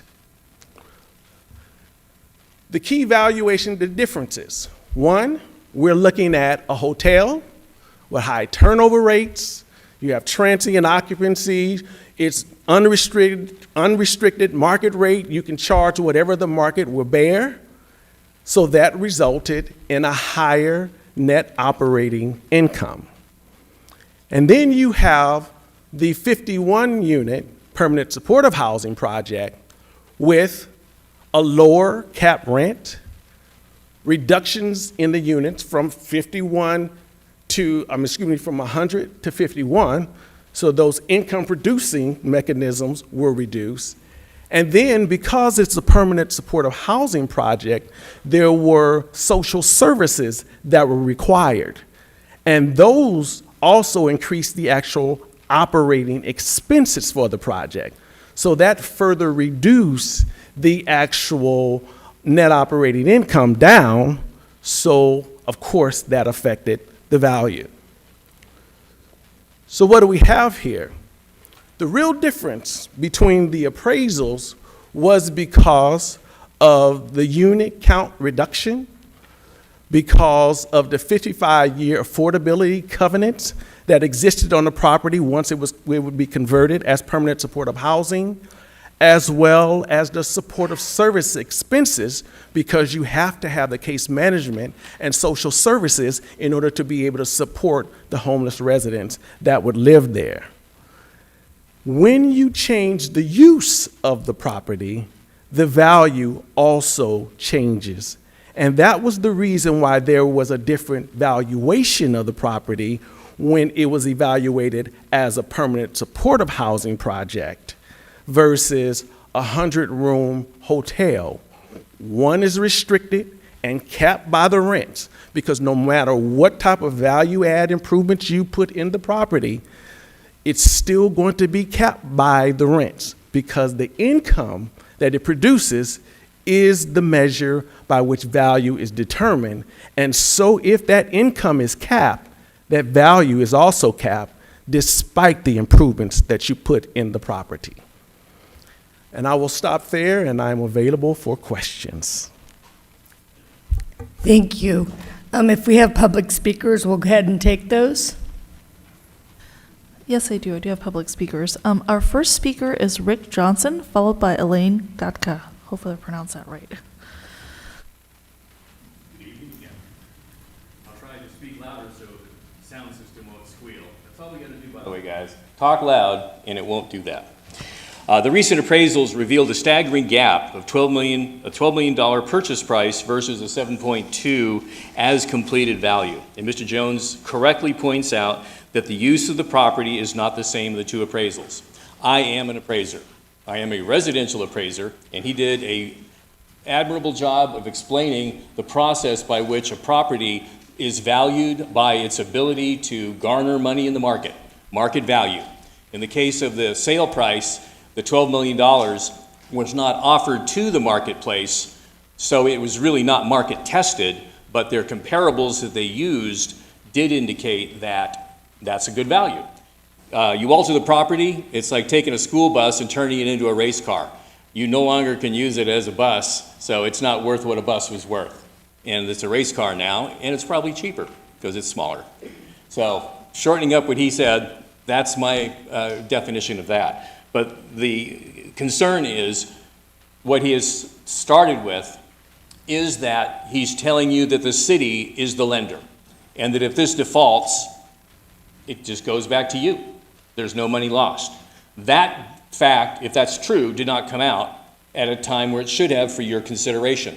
What also did not come out, is in reviewing your paperwork, all the documents, I don't see that anywhere in there. And as a body, I believe you really want to hear who's on the hook. Show me chapter and verse. I did chapter and verse check when I came up with the information I gave you earlier. That's what the documents say. I do not see anywhere in the purchase documents any referral to the debt reverting back to the city because the city made a $500,000 inclusion of funds. It doesn't say that. And I could be wrong. I'm not perfect. I tried my best, but I'm not perfect. So if we could, I'm highly recommending that you require, before you do anything else, is verify. You are on the hook for how much, or none. That would be great if he is correct. That would be wonderful and great. I don't see the state giving you $22 million and saying, hey, keep it. It's money that they are responsible for also. So please get the actual chapter and verse from appropriate people that are outside of this transaction, unbiased, that have no dog in the hunt. Then you'll have something you can rely on. And that's what I'm looking for. And again, back when I think Vice Mayor Bertani asked the question, are we going to be on the hook for money? The answer that Mr. Gassaway gave was yes, but did not come back with the explanation that we heard tonight. If that was known, that would have been great, and I wouldn't have to say this tonight. But it was not known and it was not advised to you. So my recommendation is that you get that actual number, I'm out of time, get the actual number from somebody who's unbiased. If it defaults, do you lose $58 million, or does the city or the state give you the funds? Thank you. Thank you. Next speaker is Elaine Gatka, followed by Nora Dizon. So, Mayor Moy, Vice Mayor Bertani, and City Council members. My name's Elaine Gatka. I'm a 23-year resident in Fairfield. And I'll basically cut to the chase, and then I'll give some explanation here. I and many others respectfully demand that you vote to stop the Vista Ridge project this evening. And here's why. Number one, it's a waste of tax dollars, of our tax money. It has no oversight, which is the duty of the city and the council, nor does the city have any idea if the federal or state government will fund the vouchers for the next 5 years, let alone the next 55 years. It seems that only the hotel owners and developer come out ahead on this project. Vallejo has already gone over budget on their project Home Key and has spent $6 million plus out of their general fund to keep their commitment. We know from U.S. Attorney and the FBI task force that Project Home Key in California is under investigation for multiple cases of fraud, and realtors and developers have been arrested already in Southern California. The President of the United States has formed a task force with our Vice President leading it, and one of the main targets is Project Home Key in California. They have already cut funding for permanent supportive housing by 2/3 and are saying they want to eliminate it completely, as Housing First does not work. Stop the Vista Ridge project before the money is spent, and we taxpayers are on the hook to either keep it going or to refund the state of California $23 million. As an alternative, make something good in that location, mixed retail and residential, high-end apartments or condos. Get the money already spent back to us.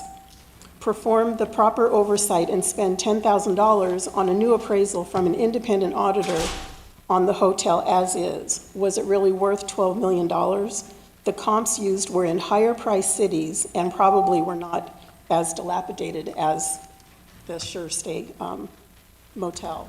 El Cerrito, Castro Valley, Martinez, and Sacramento hotels are all on more valuable real estate and command higher rents than Fairfield does. Also, audit the $14 million build plan from Danco. Why spend $14 million on a building and land that will only be worth $7.2 million when completed, and the annual profit will only be $150,000? Not a good business plan, and something's wrong here going forward. And after hearing Rick Johnson's deep dive information earlier, the fact that council didn't have this information when it made the decision and the vote back in November, it's one more reason, I think, that myself and many others respectfully again demand that you vote to stop the Vista Ridge project tonight and don't move forward with it. Thank you. Our next speaker is Nora Dizon, followed by Sue Campbell.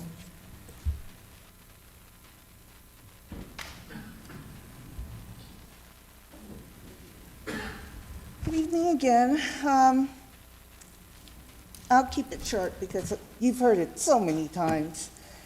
But really, this decision, the approval of the Vista Ridge project, I'd say is the major reason that residents simply are throwing up their hands and not interested in supporting our city. We need Measure P to be passed.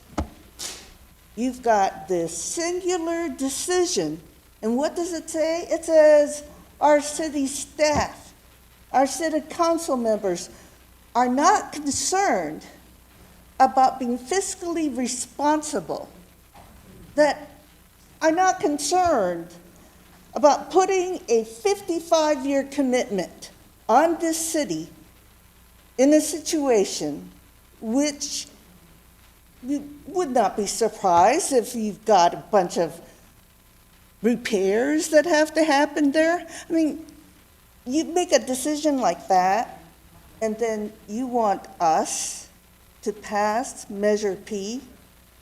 Please think about it. I think you might still have a chance to change your mind. Maybe people will start thinking about supporting the city. Thank you. Thank you. Our next speaker is Sue Campbell, followed by Carol Haddock. Okay, so I'm glad to meet you. All right. I've been wondering where you were. Okay. Where do we get this figure of $22 million, which we see as a total project cost? I'm sorry, what? That's what everyone's saying, that we're on the hook for $22 million, and Rick gave all the figures on that. That's what I want to know. It just kind of, what do I know that you don't know? Let me just say what it is. What I know is, as a real estate investor and property manager for over 50 years, I have traveled all over the state of California. I have managed properties everywhere in California and beyond, but mostly in California. And I know that when Project Home Key came through, it was a big thing sponsored by Gavin Newsom, who said, we're going to pour all this money into the communities. They can buy up motels, and they can get the people off the street once and for all and off my desk. A very short time later, he said, there can be no oversight of this. No oversight. They won't even be seen. They're just putting money down the drain again, okay? That's what has me concerned, because as a property manager, I have dealt with homeless people on every one of my properties. Am I boring you, Scott? I must be. And I have offered them food. I have offered them coffee. I have offered them jobs. And in return, they have said, no, no. I have never licked this in 50 years, or as much as the homeless were out in the streets. But I've swept a lot of needles out of parking lots. I've had to go after people and have them removed from properties. And they've rewarded me with pulling a piece of copper out of an HVA system that then cost me $8,000. And they sell it for $100. I'm telling you, these figures do not match up. I am sick about this. I'm a resident of Fairfield. I moved here. I love this town. I had so much faith and hope in our leadership. That's all gone. I come here and I say, well, how do these people possibly do this?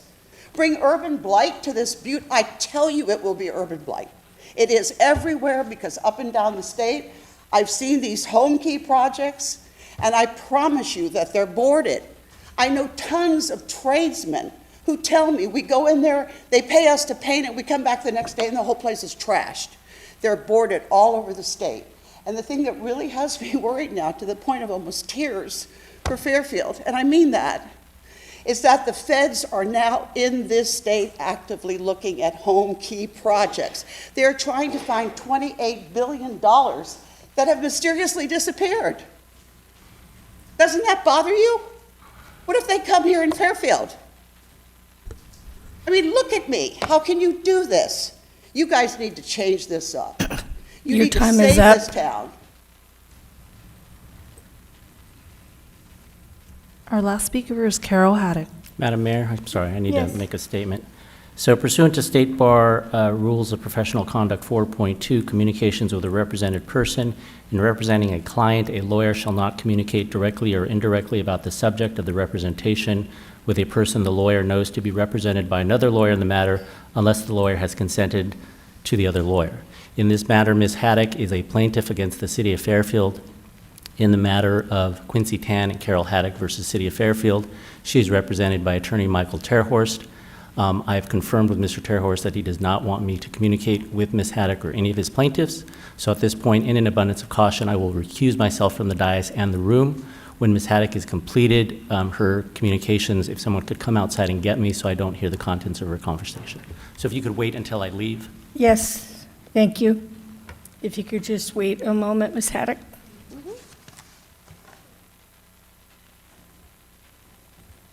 Golfers have to wait a lot. I played with you. It's not that difficult. You may speak now.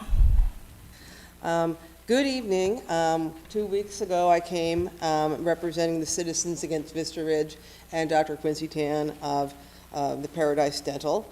And we presented a petition to you, which had 130 or so, actual of our group and some business owners who really had amazing things to say.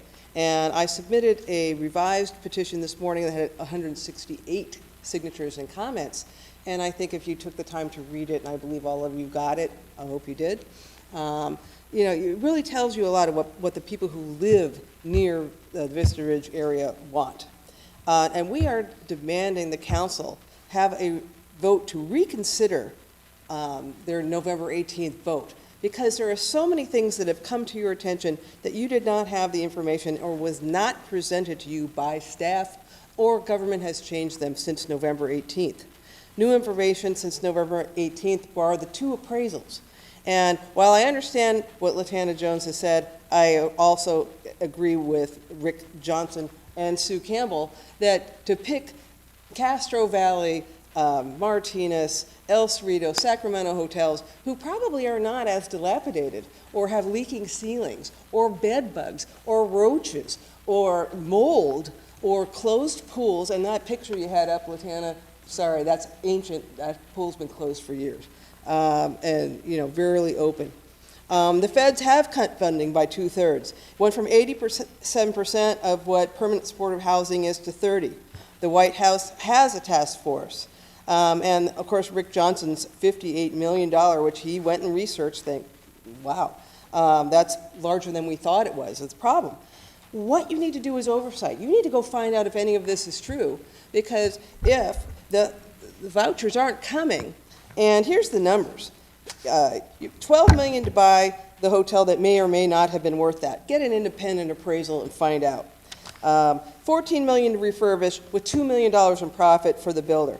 7.2 after the build. The rents annually from the people who live there are $163K that they get automatically deducted from their welfare. The vouchers are $882K. Well, what happens if they don't get that $882K? The profit, gross profit, annually $400,000 to the Vista Ridge building. And after the debt service of $313,000 on their interest-only loan is $85,000. Who does that? They're going to sell this building. And we do have an attorney. He wins cases. And we're coming, and I'm 8 seconds. I have a lot more to say, but we're coming, and I'm not allowed to say what it is. But please vote no and stop it now, and we won't. No more lawsuits. Thank you.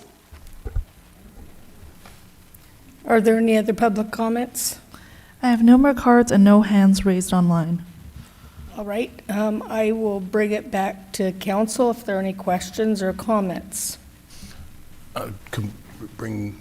Oh, yeah, we could let our city attorney back in. He's coming. Thank you. Thanks for the reminder. The item that we're discussing is the appraisal, right? That's correct. Thank you.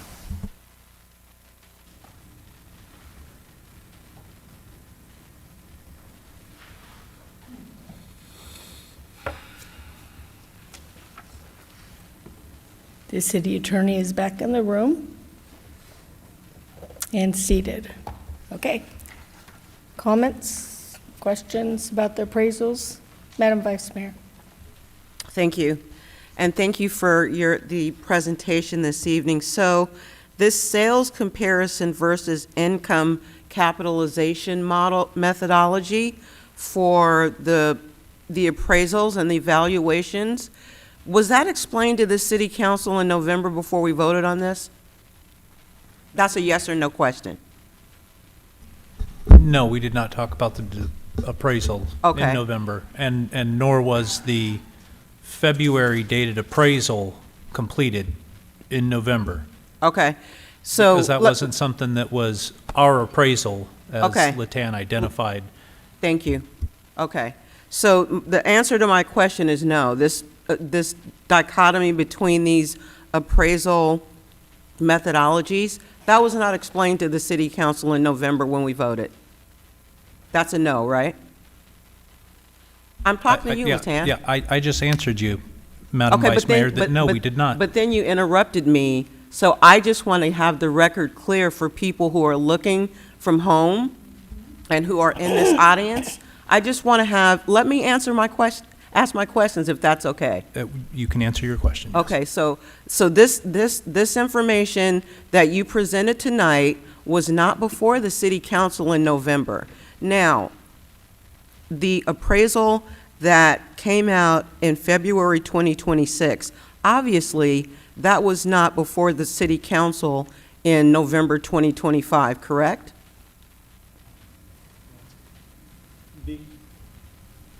Correct, as I just stated. Okay.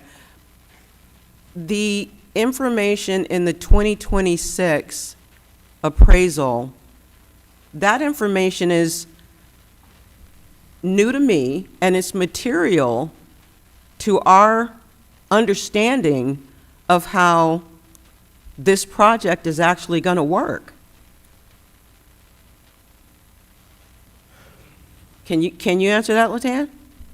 I can answer any question that you ask. Oh, you want me to talk to you? Okay, Well, that's fine. No problem. To be fair, with all due respect, I didn't hear a question. I heard a statement. No, what you heard is a question at the end. Is the information in the 2026 appraisal material to this project? I mean, I don't believe so. The project is a permanent supportive housing project where, as Latan described, the city took $500,000 plus $1 million that the state gave us, that we leveraged the $500,000 against, to receive an additional close to $22 million grant in order to develop, in partnership with Danco or North Texas, a permanent supportive housing project to get 50 units worth of homeless individuals off the streets in Fairfield. So the answer to my question is no, the 2026 appraisal is not material to our making a decision on whether we should have this project in Fairfield or not? Is that your answer? Yes. Okay. Okay. Because what the council was voting on in November and multiple times preceding that November vote where, and I heard a couple of the speakers say that some of this information wasn't before the council. You can go to the November agenda report, and there is a resolution, city loan agreement, affordability restrictions and regulations, deed of trust, city promissory note, a subordination agreement, and an HCD standard agreement. So all of that information was available and there. What the city council was voting on throughout the entirety of this project was accepting grant funds for a permanent supportive housing project to get homeless people off the streets in Fairfield. Okay. So I will state again for the record that I believe that this 2026 appraisal is a material document, and it is a document that should have been before the city council, before a final vote on this project. I believe that this decision should be reconsidered by the city council. I think that the record before the city council in November was incomplete.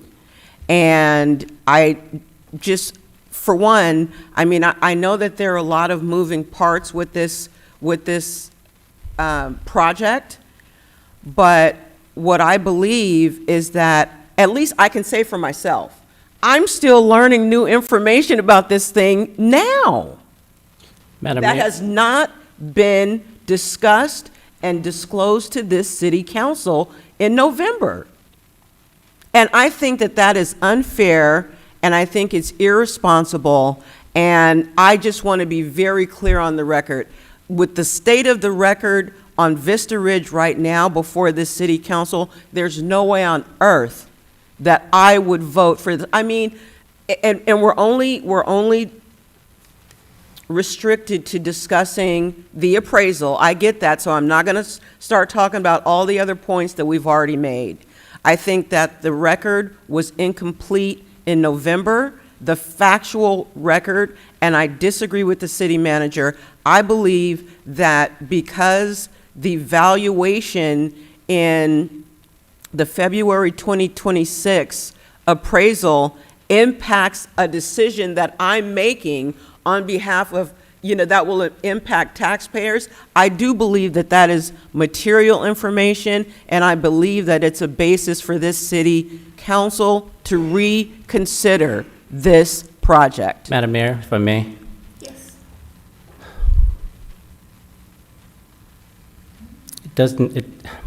I hate to do this, but I represent the city council as a municipal corporation. I must remind the council, I'm prohibited under Rule 4.2 from making comments directly on this matter because there is a plaintiff in an active case against the city on this issue. Tan versus Bullock versus City of Fairfield, sitting in the front row of the chambers. As Vice Mayor was speaking, she was taking notes and she was texting.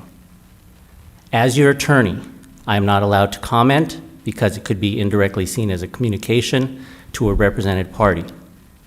But what I've heard here is placing the city, a municipal corporation, in jeopardy because you are considering and have made comments with an active plaintiff and active litigation sitting here listening to everything you're saying, I recommend that you move to table this matter, make no further public comments, and go into closed session.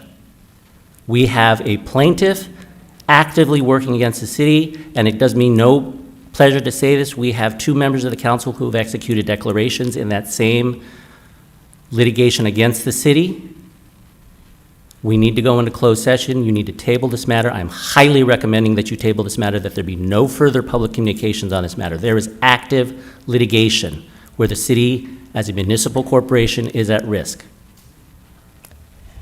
I am going to move us into closed session.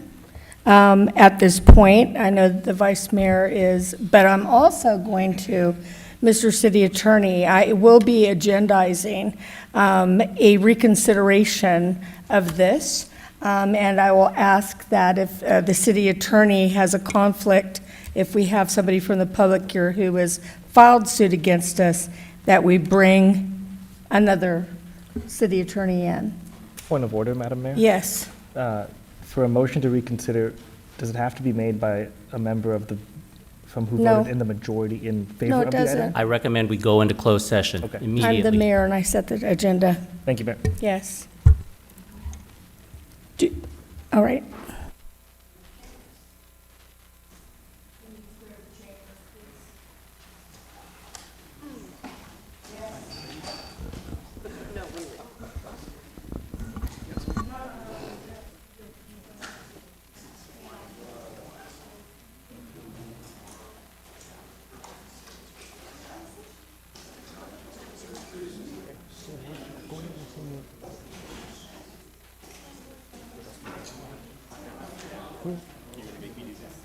Well, I mean, I just want to.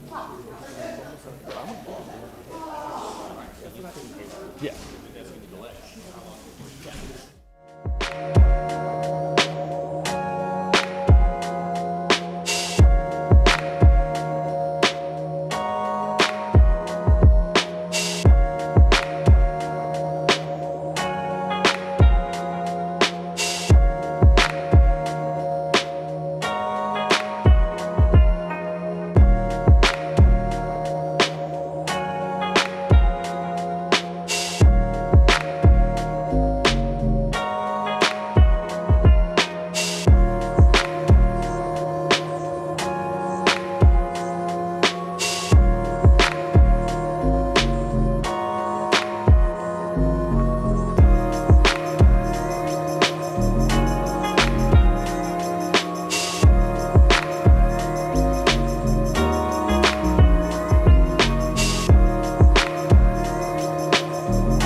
All right, we finished with closed session. Mr. City Attorney, do you have anything to report out? No. All right, so we're going to close this meeting now, and I will be agendizing this item. In the future, we'll let you know. It will be agendized, and that's what we have, and this is the end of the meeting. What are you going to be agendizing, Madam Mayor? What I'm going to be agendizing is a look at all of the new information, including I put in a Public Records Act request for the body cam of the code enforcement person who went inside the motel before it was appraised or during the time, and it will show that it was dilapidated, and there is no way that it could have been worth, in my opinion, I'm not an appraiser, but half of the rooms were not usable. And the body cam will likely show that, but that'll be it is a public record, and I will be getting it, and the whole city council will then just have it. So it's new information, as the second appraisal was. The second appraisal, none of us knew about it until the whistleblower, the original whistleblower, who's not involved with anything else. She's a single mother who lost her job for telling me what she saw. And she's the one who told me, did you know that they're doing another appraisal? And I started asking the city manager about it, and I demanded it, and ultimately got it. We will be discussing all of that new information, and I'll leave it at that. And we're going to close, and I want to say happy birthday to my daughter, who's born on Mother's Day, and her birthday is this Sunday. So happy birthday, Zen. I love you. Thank you all. This meeting is adjourned.